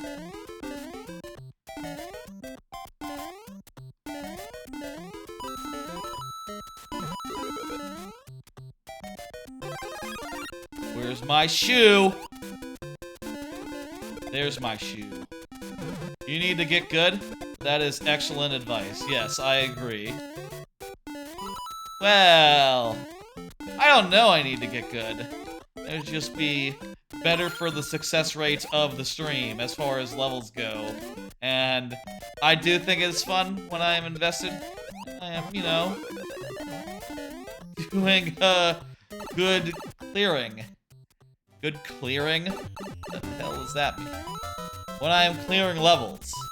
This level is, like, traditionally enough where I should be able to do it this try, I reckon. We've made it a little bit farther each time, I think.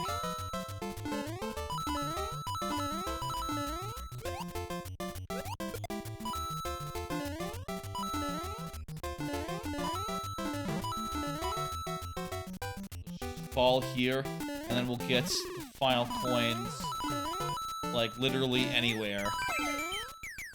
Go. How far do you think it is after this pipe? Let's find out. See the shoe.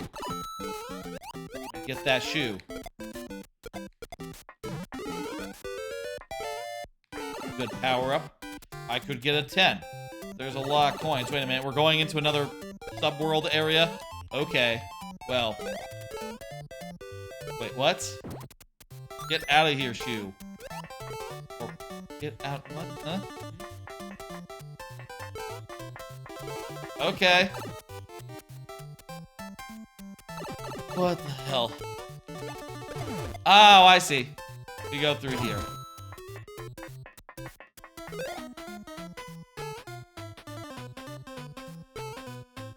Two big jumps, and there we go. With one try left. Thank you for level Sinean. You got the replacement level, speedrunner Mario. Fantastic. Perfect. GG. That was the first clear. Nice. I'm gonna hit complete. I'm gonna hit 1 over here on the phone. And we're gonna pull up the level of speedrunner Mario. Perfect. Speedrunner Mario is here.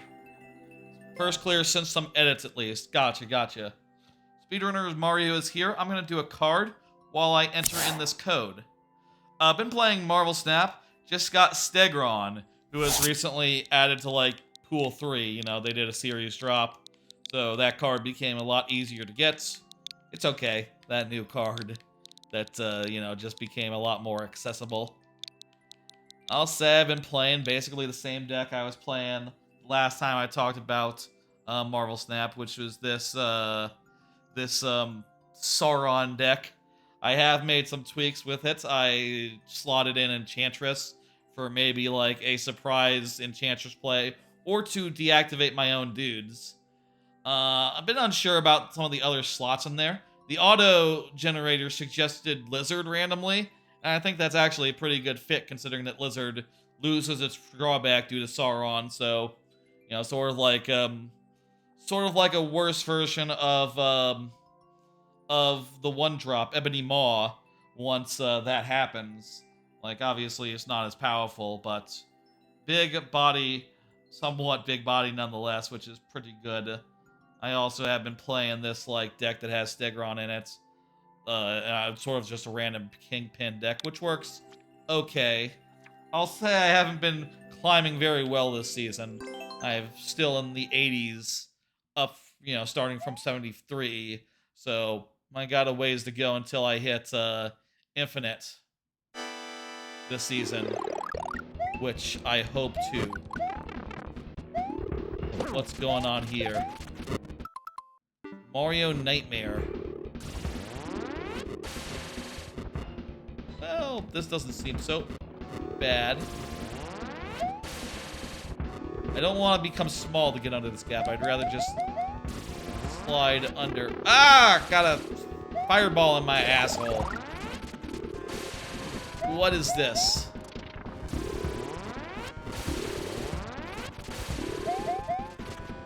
Okay, I think we found... You know, earlier I was saying the level was a nightmare. It's not that bad. This one is a lot more of a bona fide menace. Wait, do we have to, like, go to the right and follow a bunch of a bunch of bullet bills back? Wow. Oh, a P-switch. Okay, shit. I didn't see the P-switch. Thank you for the tip. I literally did not see the P-switch. Did not process a P-switch. Did not look like anything to me. Oh, came out of a pipe. I'm small. I'm small. No one hurt me. I didn't know what else to call this level. Yeah. It does have Nightmare written all over it.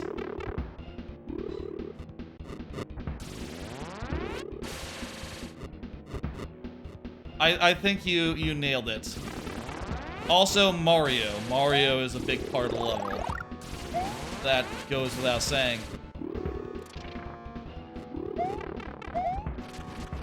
Keep getting fireballs up my you know, my butthole. Mario's butthole. God. No one wants to hear... Ah! No one wants to hear about Mario's butthole.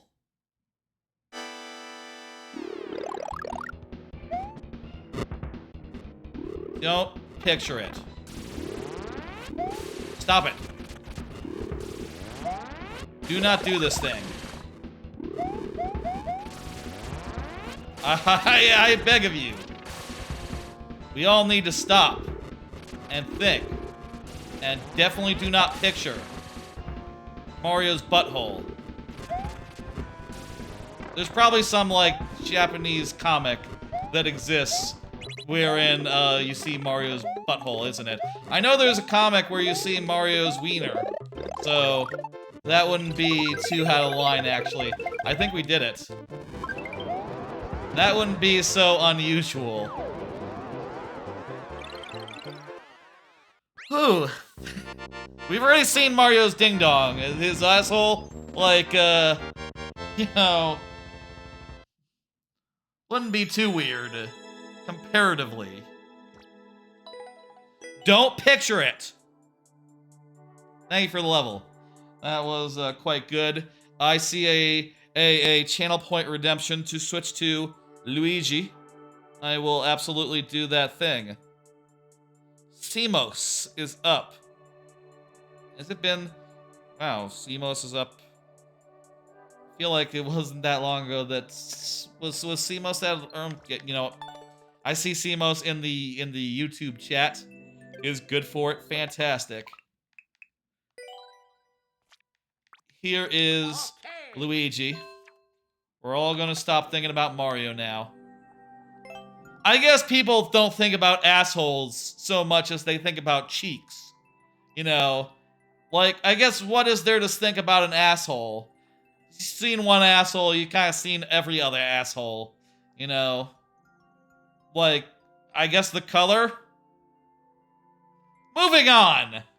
But cheeks, butt cheeks, you know, they come in a variety of substances, you know, of sizes, of tendernesses, of shapes. Moving on. Here's another card. Thinking about that new Prince of Persia game, which is good, the reviews say. Haha, that's very funny. Simon. They say that new Prince of Persia game, which is sort of a Metroidvania type, they say it's good. They say it's actually very good. That game, which sounds lovely, you know. I guess maybe that's gonna be the first new game of the year that people like. And I am thinking about checking it out. I like to follow and play the new games that come out. And that is a new game that's coming out, so maybe I'll play it. I don't know. What is going on here? I don't know why it said boo at me, but this looks normal. It doesn't look unusual. I don't see any problems here.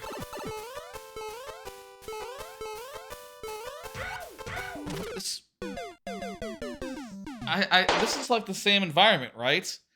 Oh, this is like a... You go back and forth and solve puzzles based around, like, you know, in this case, that guy was supposed to be a spike ball guy, so, you know, dangerous. Whereas, like, a snowball guy, less dangerous. I see what you're putting down here. I didn't quite get it the first time.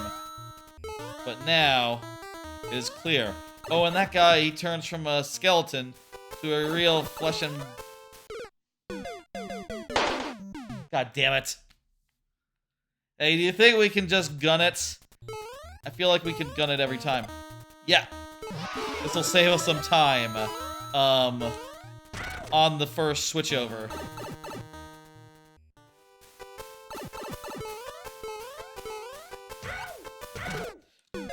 Ah! Oh, god damn it. I am sorry. Jesus Christ. We got it this time. I know what to do. I'm not gonna do a little jump. I'm not gonna die in a comedic fashion. I'm going to intentionally play the level. You notice some of the cheese after you uploaded? Gotcha. Hey, checkpoint refreshes our tries. That's something I've said, right? I don't think we've had a level where that applied yet, but checkpoints. They refresh our tries. How long has it been? How long have we been streaming? It's like 9 o'clock, so around 3 hours. That's about right. About right for a stream. I do feel like the streams, the length has been getting longer overall. But that's fine, that's fun, you know, hey. What?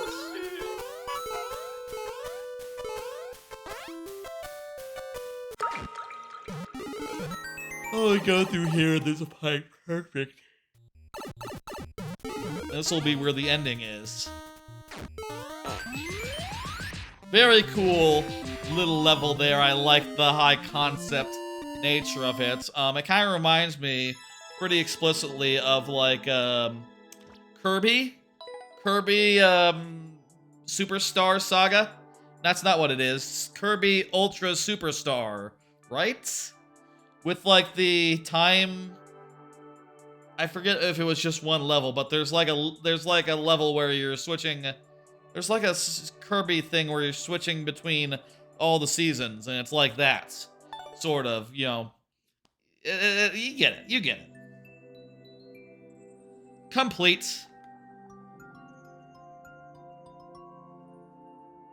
Next up is Joshua. Joshua Bailey. I don't see the code. The code didn't go through.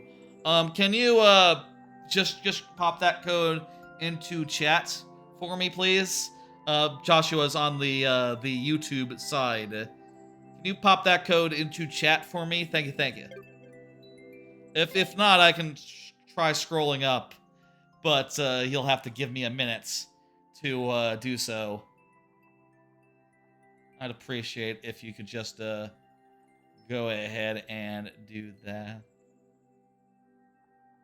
Let me see. I can scroll up. Oh, I scrolled too far. Okay, here it is. I found it. T439KT. If you said it while I was scrolling, I can't view the bottom of the chat while scrolling, you see. But thanks anyway. What did I get wrong there? F. Perfect. Super Mario 3D World is 10. Wow. Oh, it turned 10 like last November. Still though, that's a hell of a thing to say. Yeah, man. You know what I heard the other day? I heard that that Ocarina of Time 3D is older now than Ocarina of Time was when Ocarina of Time 3D came out. Isn't that distressing? The passage of time, you know? Doesn't that make you go, oh god. Really? Yes, apparently. There are so many frightening facts in this world, time-related and otherwise. It is a frightful thing to realize that time has passed.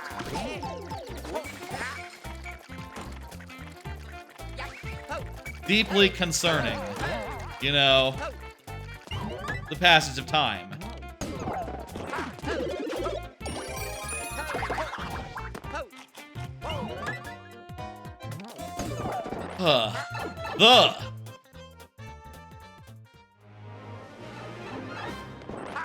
The Tonight Show?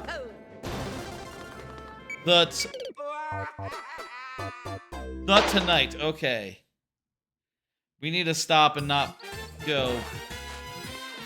You could read what this says. All right, there's facts about how it's the time is come, you know. Right.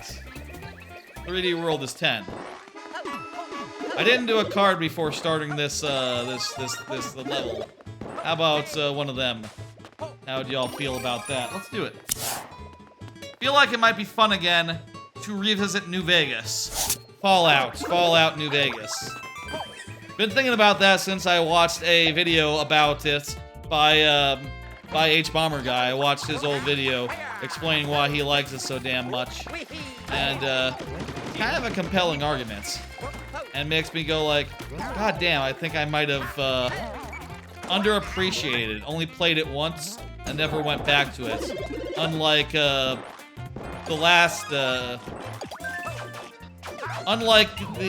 original Fallout 3, where I played it like so many times back when it came out.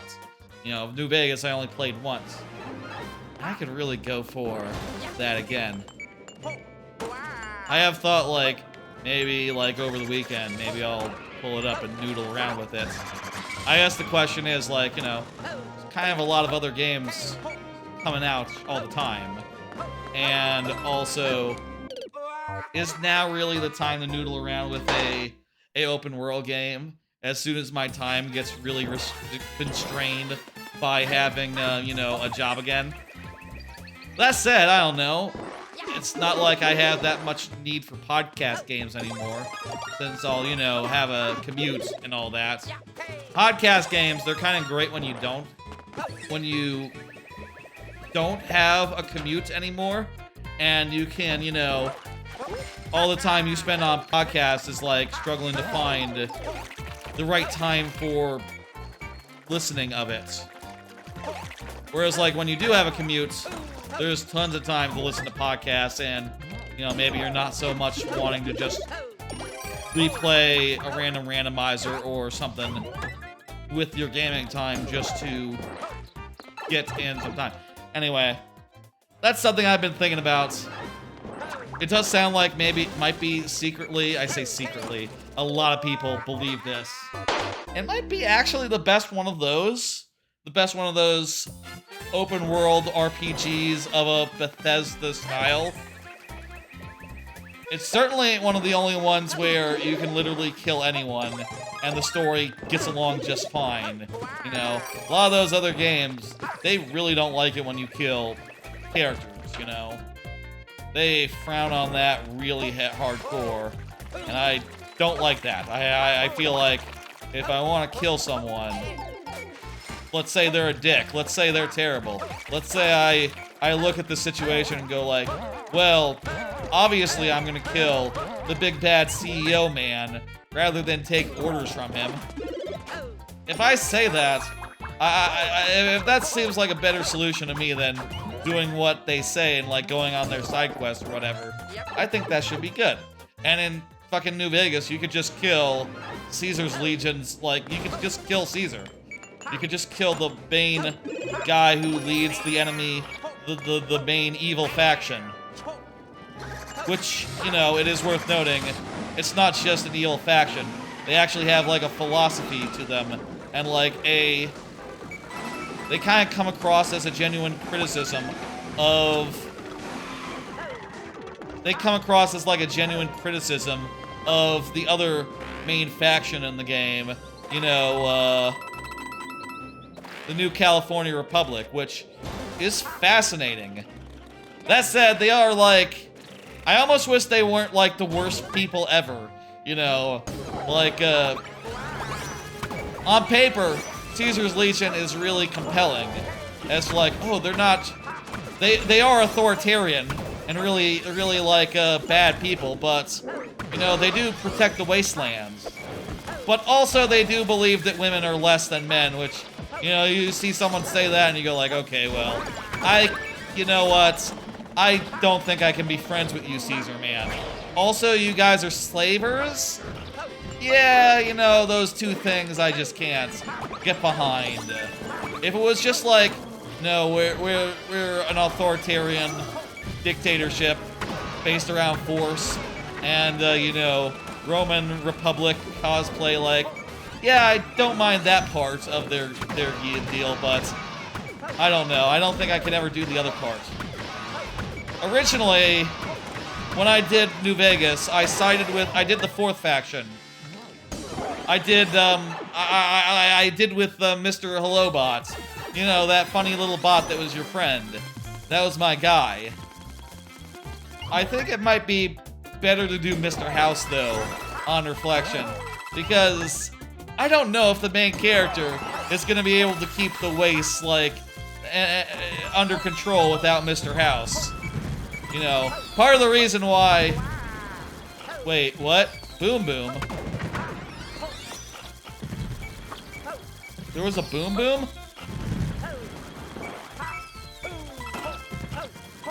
Part of the reason why the waste are... Or why Mr. House is able to keep things together is that he is, you know, sort of a big rich guy with a lot of control and a lot of power, and will everyone bow to your main character after you usurp Mr. House? I'm not confident about that. I do think it's very interesting that you could have these sort of moral quandaries, and you can really think, like, which ending is best in a game that otherwise could have been, you know, very moralistically simple. Can we get back to that room? Or are we screwed here? Oh, I think we might be screwed anyway. I don't know we can get into this little gaparoo.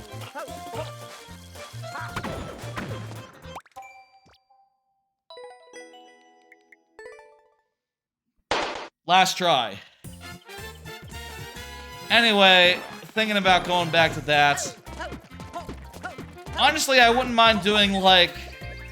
I'm sure if I had played, like, multiple files or whatever, I would have had a character who sided with Caesar's Legion, right?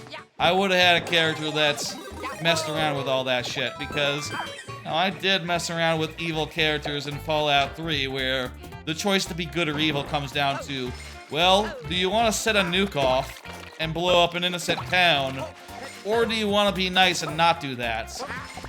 Like, that's the moral quandary of that game, and, you know, I messed around with both options, despite them being, like, not really real things any human being would ever do. You know, no one is going to be willing to just blow up an entire town for no reason. That's silly. That's not how people work. They wouldn't just do that just because it's fun. Or just because, like, oh, we can make a little more money, a little more caps if we were to blow these guys up.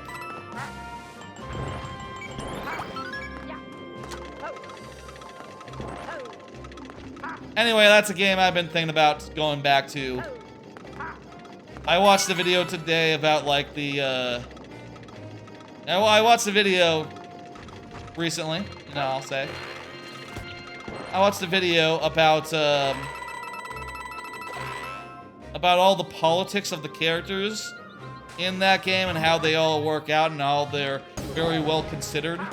And that, to me, is just very interesting. Where the hell is this Boom Boom fellow? Ah, there's the Boom Boom. I totally missed this guy was there. I regret my words and deeds. I guess he does turn invisible. That doesn't help, Boom Boom. The whole turning invisible bits.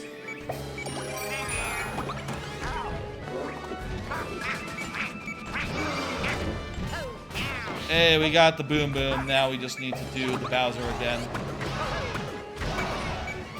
I'm sorry, the Meowser. I gotta call him by his proper name. We call Cat Mario, but we call him Cat Mario Meowser. Why does not Mario have a cat-based pun name? Meowio. Meowio.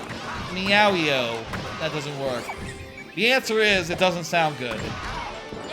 And also, you'd have to have one for Luigi and Toad. It doesn't make sense.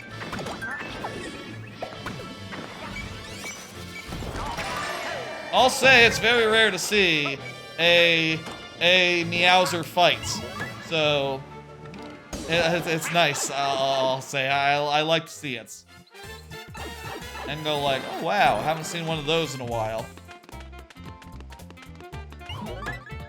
Very good.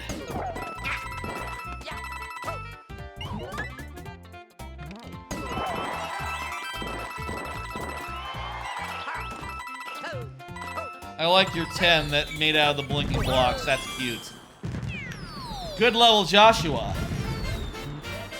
Let me hit, complete. Get up the next level here. From E. William. E. William, you're up. On the Twitch side, I believe. Let me hit next. Say in chat if you're still here. And we'll do so. We'll give you the full amount of tries, you know? Excellent. I'll do another card. Did you see that Golden Sun 1 and 2 are coming to GBA Online? I've never played either Golden Sun game, so I'm kind of curious. Toad Mew? Wait, is it a cat or a frog? It's a human mushroom who talks. Toad is not a human, but I get you, Robbie Angel. I've never played either of those GBA online games, which, by the way, again, those two games are being added next week. I should say when they're being added. Next week. I've never played either of those, so I guess I'm curious to try them out. You know, I said no stream Thursday, but I didn't say there couldn't be a stream another day. What if there was like a Saturday morning stream where I checked out Golden Sun next week? Well, that's an idea. That's conceivable. I wouldn't mind doing a stream where I checked out Golden Sun because, again, never played it. All I know is that it's like really hyped up. It has like, does it have like a Boktai mechanic where if you play it in the sun, it does something? No, that's Boktai, isn't it? That's not Golden Sun. Then what would it be like? Alien? Really don't follow that line of thought, but okay. Anyway, happy that games are coming out on GBA Online. Looking forward to the next N64 game in particular. I don't say that as if I know if it's going to be like, oh, it's going to be Banjo-Tooie. I don't know. Who knows? Who could say? Not me. But I'm always looking forward to N64 games. I just really like N64 games. I don't see E. William. Let's give E. William 1 minute more. I'm gonna do another card and say I am really very behind on clipping. One thing I like to do on this channel is I like to go through old streams and clip up like you know, good clips, things that are like clippable, so that if anyone does like a clip shout out on another Twitch channel, a good clip should come up, hopefully of a relatively recent stream. However, I'm like over 2 months behind right now due to various things, not being in the mood to spend hours and hours going through old streams, clipping them up. And now I'm basically just, I have a bunch of old streams saved as highlights so that I can clip them even after they would expire. And because most of them, a lot of them have expired now, so, ooh, that's not good. I was really hoping to catch up before I started my new job in the 2 weeks that the 2 weeks where I didn't stream as much, but instead I just took a break and recovered my mental health during that time, so that's on me. My mental health is better, but my backlogs are in terrible shape. I'll also say like my backlogged efforts to re-review every game I've ever played. Yeah, that I haven't touched that in like months and months and months. Ugh. Want to get on that, and I'm hoping that by slowing things down a bit, foregoing Thursday streams for a couple weeks, that can help to get me back on track, you know? What I mean is it's called Toad, but Toad is one way to call a frog. Gotcha. Gotcha. And Toad does look like a little human. Okay, I think I understand what you're getting at. I'll see the dude, so let's go. Sudden death. E. Williams. Maybe this will be an easy one.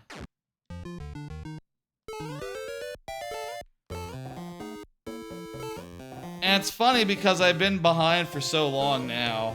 You know, it's gotten to the point where there have been multiple times where I've got to an old stream where I was saying like, oh yeah, I'm behind on clipping. I'm going through streams from like 2 months ago and going like, oh yeah, I did have an interest in a bike like 2 months before. And then, you know, me clipping that going like, oh yeah, 4 months before, I had like an interest in bike. I was thinking about getting a bike or something. And then me like 6 months after that original comment going like, oh yeah, 6 months ago I did have that going on. Which is silly meta. Silly thing. A silly thing to do, I know. I would like to get up the present so I'm not behind anymore. And then what I'm going to do is implement like a Twitch shoutout thing, or a clip shoutout thing, so that I can, you know, maybe for a channel point, or maybe for like break streams, show Twitch clips while I am not on stream. That'd be the smart thing to do, actually. Do Twitch clips when I am on breaks. And maybe it could also be a channel point thing. We need more channel point syncs. They're all those except for the Pikmin have been retired, and I need to come up with some new ideas so that we can continue having those be things. That said, it is weird now with the YouTube, since the YouTube doesn't get in on the channel point things. The Pikmin and also the changing of characters. Those are the two channel point things that remain right now. Definitely want to have like one or two more, but I've gotten no good ideas, and you know, if I don't have any ideas, I'm not gonna like just do something just to do something, you know? I kind of feel like channel points have fallen off for a lot of streamers, honestly. Like, I see on the other channels that I watch, like, I guess a lot of Dan Reichard mostly, a lot less interest in actual channel point redemptions these days. That makes sense. I don't know. I guess it's not the highest priority to think of something new. Just like a secondary thing. If I can, I will. And that'll be nice. All that to say...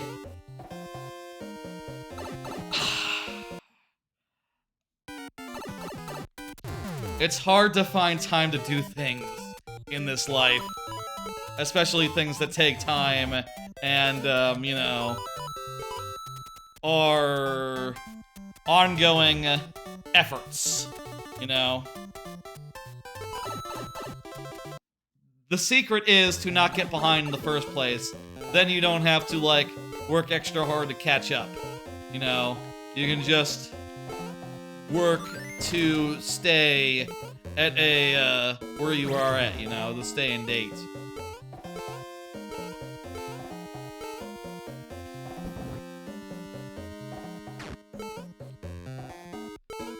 Okay, here we go. Big race coming up. Second try. This will be it, one way or the other.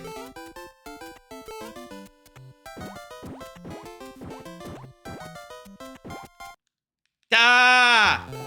That was so close. Thank you for the level. That's sudden death for you. I'm gonna hit this miss. And get the next one up, who is from A Beer Mast. A Beer Mast, if you are here, go ahead and say, you know, hey. If you're not, that's cool as well. I will do a thing, you know. You know how I do. We're almost done with the cards that I have. In fact, I think there might be one or two more. There might be one or two more, so... A beer, go ahead and say. I'm going to put in the code, and we'll go from there. I got a thing of unpeeled oranges from HEB. I haven't really eaten oranges that much, ever, you know, as a rule, just because they're a hassle to peel, but of fruits, I think they're my favorites. They're just usually too much of a trouble to eat, so I don't usually, but got a whole, like, a whole thing of them this big, had, like, maybe 6 or 7, 8, 9 different unpeeled oranges in there, and they've just been very nice to have, like, as a random snack throughout the day, or, like, with, you know, with breakfast. Actually pretty good. I might, try to do that more often.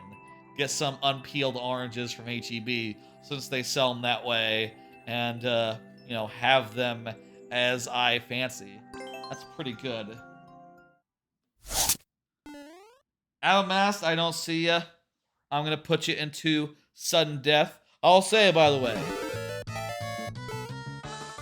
The way that sudden death works is that if you're...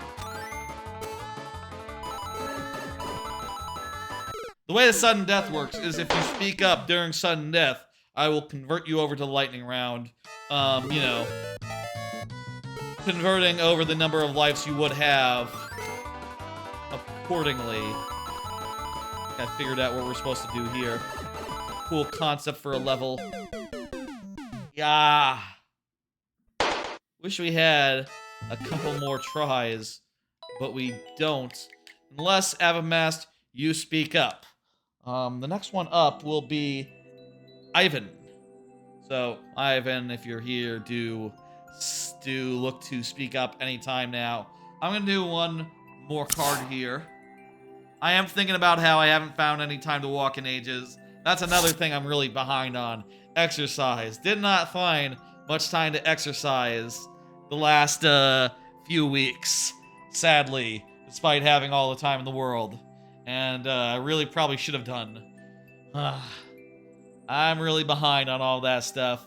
I don't know how I'm gonna do now, but go figure, you know? There was never any time before the pandemic that I was always, you know, finding time to go on walks, honestly. Like, the trend of me going out for walks for like twice or 3 times a week, that entirely started during the pandemic, during work from home times. So I don't know quite how to manage that while also going on an office job. I mean, you don't probably go on a 5-mile walk in like a polo shirt, right? So can you do that on the way home? I guess if I had a change of clothes, or if the trail is close enough to like where next I live, where I don't have to like drive to it. I don't know. This is gonna be a weird thing to fit into my day-to-day going forward, I'll say. But definitely do want to keep that up, keep in shape. I don't see air mass, so let's go ahead and dismiss it. And say, Ivan, you're up, hey. Ivan? I think that Ivan might be from the YouTube side. Names with spaces. Typically, that would be the YouTube side. I don't think Twitch allows spaces in names, you know? Reckon that might be the case.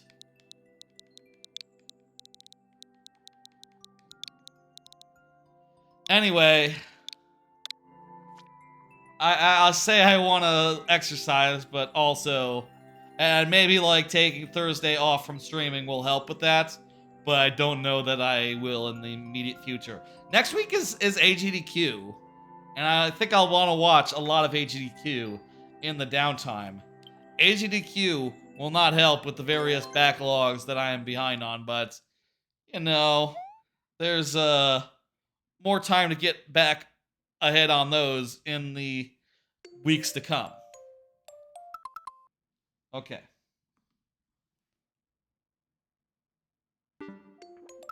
Ivan, I don't see Ivan. I'll do one more card and then we'll start it. And I think this might be one of the last one. It's cold where y'all are. It's pretty damn cold here. Yeah, apparently here in the Dallas-Fort Worth area, there's fixing to be some sort of snowstorm or something over the weekend. It's like gonna be negative. It's gonna be like in the 10s or 15s Fahrenheit. Like on Tuesday, coming off some snow Monday, so yeah, it's gonna be all snowy. Gonna have to work from home Tuesday, I suppose. Wouldn't usually be a work from home day, but I think it's going to be just by necessity, which is gonna be interesting to see what happens there with how that works. The whole it's gonna be a cold week next week, I reckon. A cold weekend. Really looking forward to not looking forward to any time I have to go outside and that. I went outside earlier and I was like, oh Jesus, it's real goddamn cold. Seems to be that's going around. A lot of places are going through cold fronts, all that business. Not great. Not great. Let's do this level. What?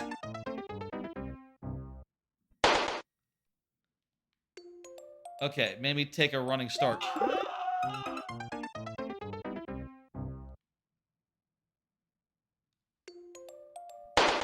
You know what? This will not be a try, but here's what we need to jump separately from hitting the spring. That was the key. I didn't think about it like that. Ivan, if you want to say something, now is a great time. Otherwise, I'm gonna hit dismiss. I'm gonna hit dismiss. We're gonna hit dismiss. We're gonna get up Robbie Angel. Robbie, go ahead and say something. You were here relatively recently chatting it up, so I think you are good for it. Go ahead and say it. Oh, there's an emote. That's right. Dinosaur. Here's the last card.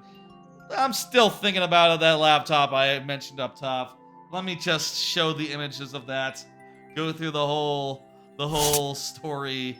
I saw this other laptop on just looking around at laptops. I was looking around at laptops and I ran across this one, which is sort of a 2-screen that has like a Bluetooth keyboard you can put over the second screen, but it doesn't really fasten. It just hangs above it, which is weird. You have to charge it separately. It doesn't have that many ports. There's a lot of deal breakers on this one, and though I was like, oh, that'd be interesting, I had to move on and say like, okay, well, too many deal breakers, moving on. And then I saw this motherfucker, which seems to solve every single problem. You know, the screen, the keyboard fastens onto the second screen, so it just becomes a regular laptop when you need it to be. It folds up with the second screen inside, so it can be transported easily. It has a kickstand, so there's no fuss, no muss to set up this silly position, this fun position. It has really good specs for a laptop. It is kind of just the complete package there. I'm pretty thrilled by the fact that as soon as I found a product that was like compromised but interesting, someone already, literally the day I happened upon the product, this was literally announced at CES, literally hours before I stumbled upon this laptop. Literally announced the same day I stumbled upon that one. A laptop that solved all the problems that I saw, all the deal breakers that I saw, and does it in a way that is pretty damn compelling. I cannot wait until this comes out. I am thinking about it a lot. Sometimes I get like that when I see product that's good. I get obsessed, you know? I get, like, excited. I get hyped. I just want to buy it. And I'll say, with the new job, I have, like, a stipend for, like, equipment. And I'll say, like, also, this laptop, I very much see myself, like, taking it into the office, setting it up, and using it to do some work, like, away from the desk, you know, in an area that isn't quite in the bullpen, let's say, as a nice change of pace, as a nice change of scenery. That sounds amazing. That sounds really goddamn good. And I am definitely looking at that and going like, oh, I wish I had that right now. I would absolutely do that and use it all the time. It wouldn't just be a thing for travel like I was originally thinking my next laptop would be. It'd be like a pretty regular thing and a good complement to my full ass PC, which will handle like stuff at home and the stream, you know, whatever. I will say I think this thing is powerful enough where it could handle a stream should I need it to. This laptop, like one of the previous models, like main markets was video editors, people who were editing video, working with like really high-end creativity software. So it has the specs. It can handle a stream if I needed to. If I were to try to like say do a stream from Japan or something, which I'll say I have been thinking that would be fun. What are we looking at here? Pick. Ick. No. When I say a stream from Japan, I mean just like, I think it'd be fun to do one of those as like a... Wait. I want to do a vacation to Japan one of these months. Maybe I was thinking like maybe like end of the year. Hello, Ikaman, how you doing? I'd like to go do a vacation to Japan maybe at the end of the year. This year. Maybe towards like October. I think it'd be fun on like one of those days when I'm just like pooped, you know, like when I've walked enough. I've returned to the hotel. I just want to chill out for a bit. I could absolutely probably put on a stream if the internet works that way, and if I'm doing good as well, Ikamoon. Okay. And if all other things notwithstanding.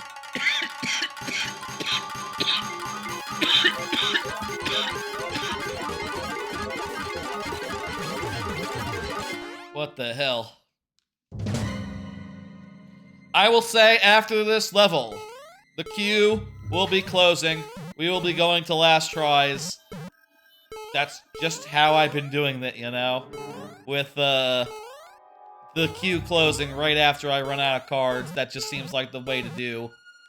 But I will, of course, be giving people plenty of time to get in any last levels.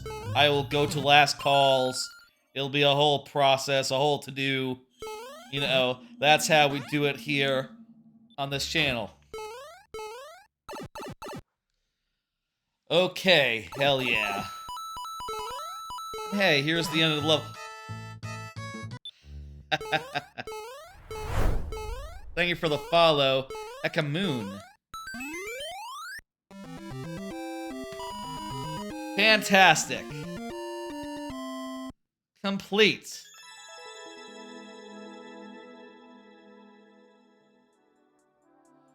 Ekamoon, you will be up next, but that'll be after I do last calls. So, it's time for that then. Last call for levels. Everyone, I'm gonna give y'all a chance to submit to levels. Meanwhile, I'm gonna play some of my own, which is how we do for last levels. What should the theme be? Hammer Brothers. The theme is Hammer Brothers. I'm gonna play a bunch of levels in which I have used Hammer Brothers. I think the first one here where Hammer Brothers played a major role was this one here, Mint Chocolate Mountain. You're welcome. I am welcome. Thank you, thank you. Yeah. Yes. This level was sort of inspired by DKC3's the first level of K3. I forget what it's called off the top of my head. This first part, that might not seem like it makes much sense, but it will in time. There's some parts later on especially which are very that level. Also, you got the Hammer Bros, some ghosts, and some other type things. With this, I wanted to play around with giving the player, you know, these throwable guys and letting them use that to deal with the Hammer Brothers. The springs will also, like, return those guys to your hand. Here's the parts that are like that clasp level. These guys are just like dealing with clasps, you see. Yeah, this level is really nice. I will say. Really I love this level, as I love many of my levels. I recommend y'all check out my levels. They're good-ass traditional fare, you know, with some DKC inspiration in a lot of cases. In some cases, you know, it's not necessarily every idea has to come from somewhere. But a lot of them are pretty inspired by DKC, you know. Love the aesthetics. Yeah, you can see there's like, you know, green green minty chips in the chocolate balls. And if you read the description here of this, if you read the description, you'll see that it reads, locals hate it while you ask why the chips are mint rather than chocolate. Yeah, that would be weird. It's, backwards. Nothing you can do about that. What can you do about that? That's just how the aesthetic is. Trying to think, when was the next time I used Hammer Brothers? Hammer Brothers in this level? You're gonna play your levels next time you start the game? Hell yeah, dude. I appreciate it. I don't think there were any Hammer Brothers in this one. Was it really the case that I went all the way from that early level to... Went all the way from that early level to my super world without another single use of the Hammer Brothers? Huh. Makes you think. They're hard to use foes, so I guess I don't blame myself. I'll also say I might be misremembering something in here. Oh, you know what? I think there's Hammer Brothers in this one. There's definitely Hammer Brothers in this one. I'm a big believer in using every enemy, like, you know, enough times and not... and trying to find, like, a good way to use every enemy, every object, everything in the game. And, when I realize, like, oh, I haven't used this that much in the last 10, 20 levels, my thought is typically like, well, how can I make this work? You know, it becomes a puzzle to fit that into an upcoming level and to manage it. You might be wondering, there wasn't that many Hammer Brothers. Well, there will be. Just give it a second. I also am a big believer that, like, you know, for the second half of the level, you introduce something, you know, something to mix it up a little bit. See? Hammer Brother, right there. I'll abide by lightning round rules, even though I'm in last call. Again, last call for levels. Get them submitted if you want to, you know, have a level tonight. We will take levels until such time as I go through, you know, a bunch of these. Love the use of, the platform use in this one. You mean like the semi-solids? Yeah, these look really nice. I ended up reusing this theming for one of my Super World levels in, like, the relatively recently, actually. It's a really nice way to do, like, a temple front.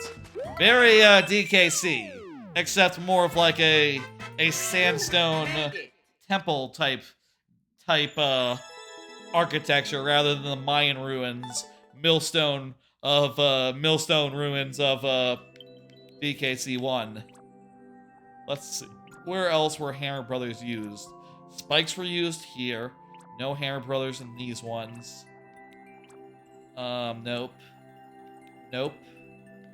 Nope. I think the first Hammer Brothers... Yeah, it was Fearforge 1, Catwalk Capers.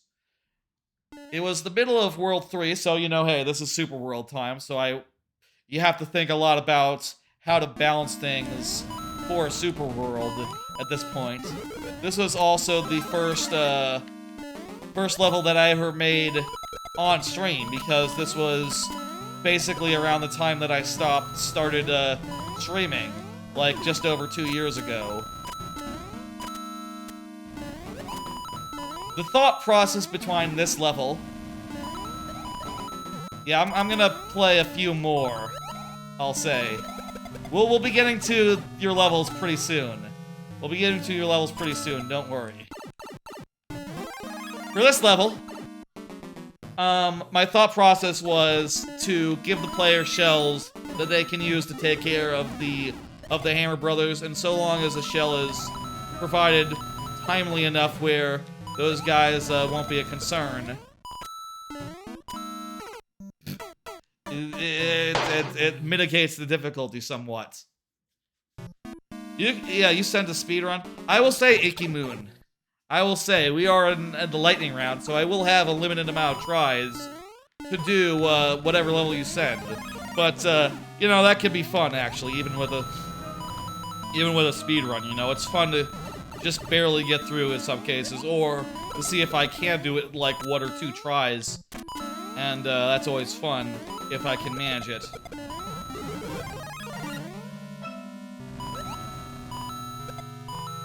Here I put the shells after the guys, so that you can either go in and fight them, like, you know, without any power-ups, or you can double back and fight them, or, you know, you can just avoid them. There's multiple ways to approach that, which I think is fun.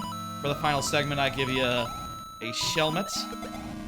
Make it so that some of these last guys that you don't have shells to fight them with, it's like, not too scary. Not too scary. Finally, it's just a whole fucking mess of these guys, but also tons of shells to deal with them with. Pretty good difficulty for World 3, I think. Yeah! Yeah, totally. Let's think. How many other levels use Hammer Bros? I think not that many after this. Fear Forge 3 uses Fire Bros, which are a different thing altogether. Red Girder Gala didn't use them. No. Thinking. No. I don't think so. None in that one. No, they were Lakitus in that one. This one uses spikes. Palm Pre does not. Snorkel Speedway doesn't. Neither does this one. Nor this one. Did Arsenal Antics use them? Let me see. I forget if Arsenal Antics used them. I think there might be just 1 or 2 more. No, it used spikes. It didn't use... It has some fire guys. Again, different kettle of fish. Different kettle of fish. That's a whole different thing. Arsenal Antics is like my Animal Antics, except using the helmets. Koopaverse 2 uses Lakitus, Paralakitus. Here, Koopaverse 4. I think that might be the last of the of this. Actually, the last time I used Hammer Brothers. I guess Hammer Brothers, they're like so, they can be so hard when used. They can be so challenging to use that I haven't used them all that often on reflection. But I am proud of every level that uses them. In this one, I realized that underwater, the hammers get slowed down such that they're actually kind of fun to dodge. And, like, possible to dodge on, like, a hammer-by-hammer basis. And also the same is true of outside. I say outside. Low gravity. It's below gravity outside. It's an asteroid. It's space. This is the space world. You go outside and you, and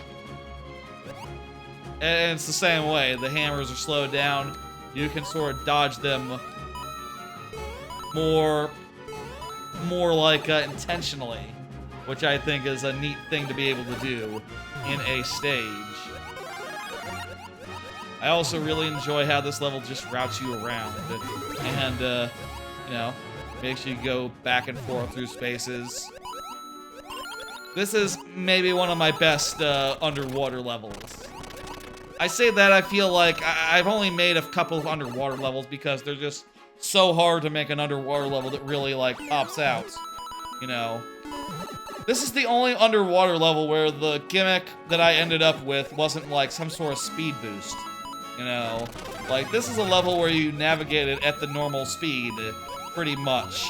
But it's still tense and scary because there's scary objects that you have to dodge while you're moving, like, so precisely, you know. I didn't mitigate any of the dangers, the slowness, of underwater, but instead played into it, which is not how I've usually approached underwater.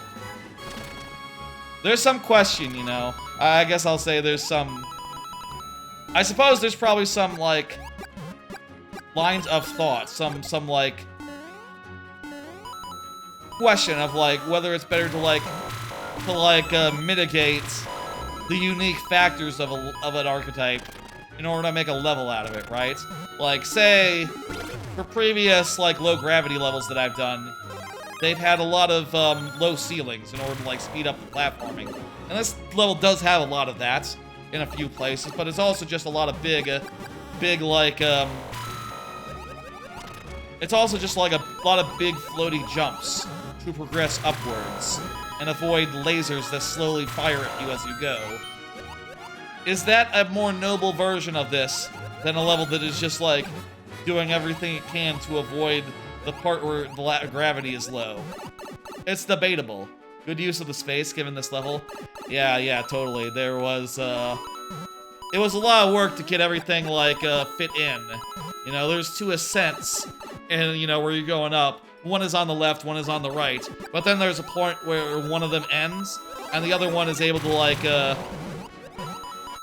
is able to go over to the left where it would be if it had kept going, but it didn't keep going, so it's able to cross over the median and get a whole bunch of additional space.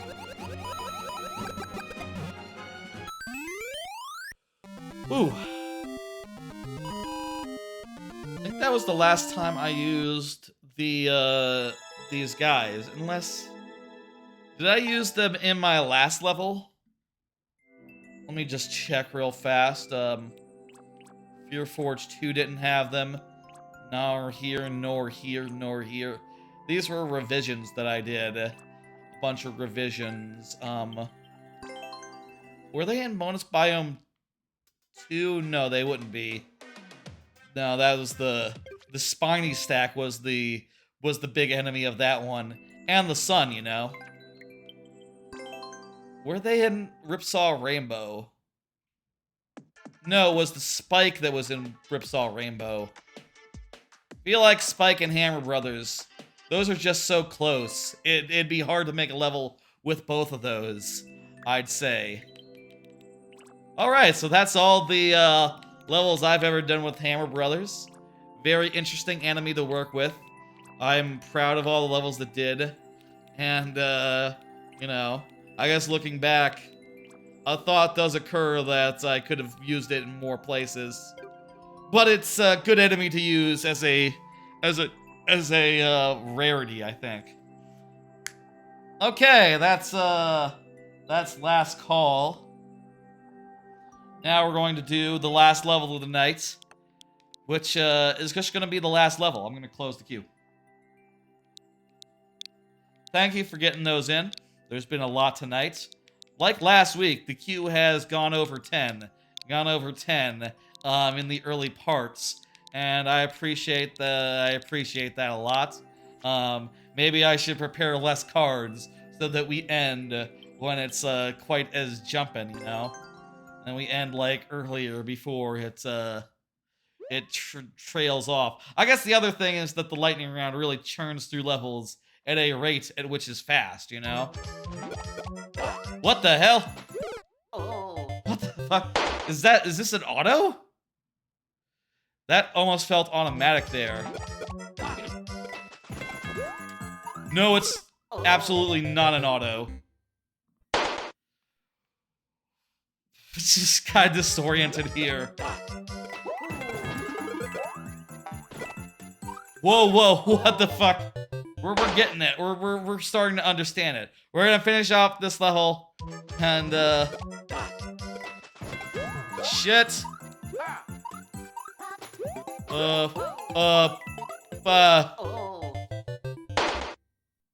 Jeez.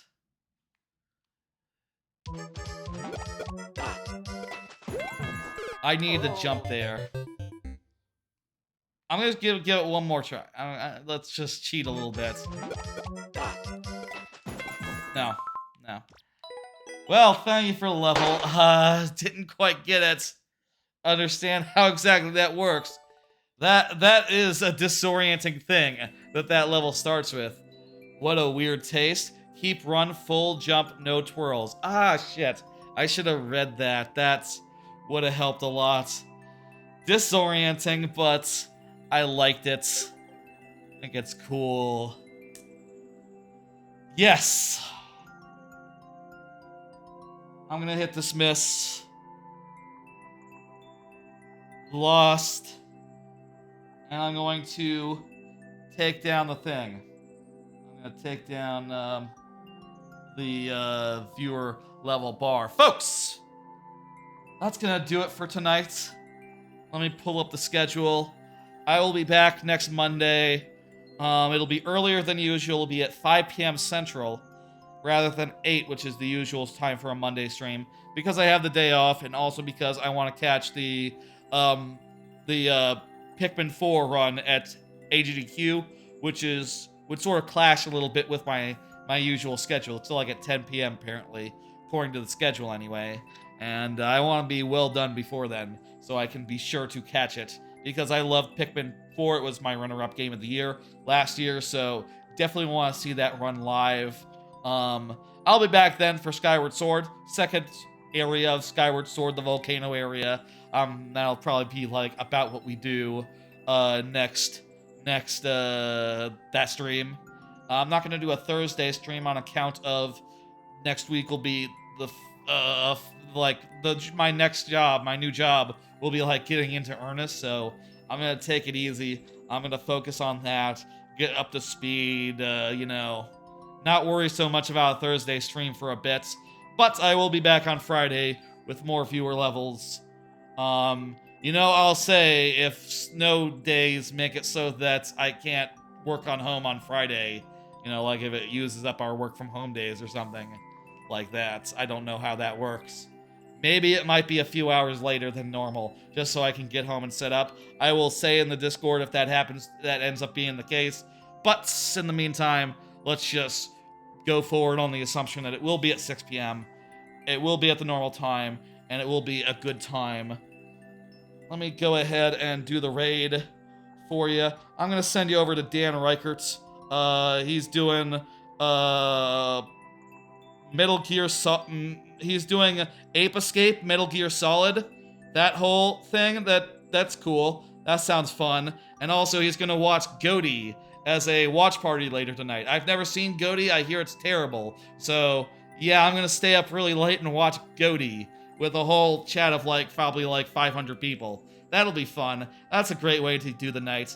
I'll see you on Martin Luther King Day on Monday for Twilight for Skyward Sword HD, second part of that. And if you're looking for more Mario Maker, it'll be on next Friday. Okay, bye folks.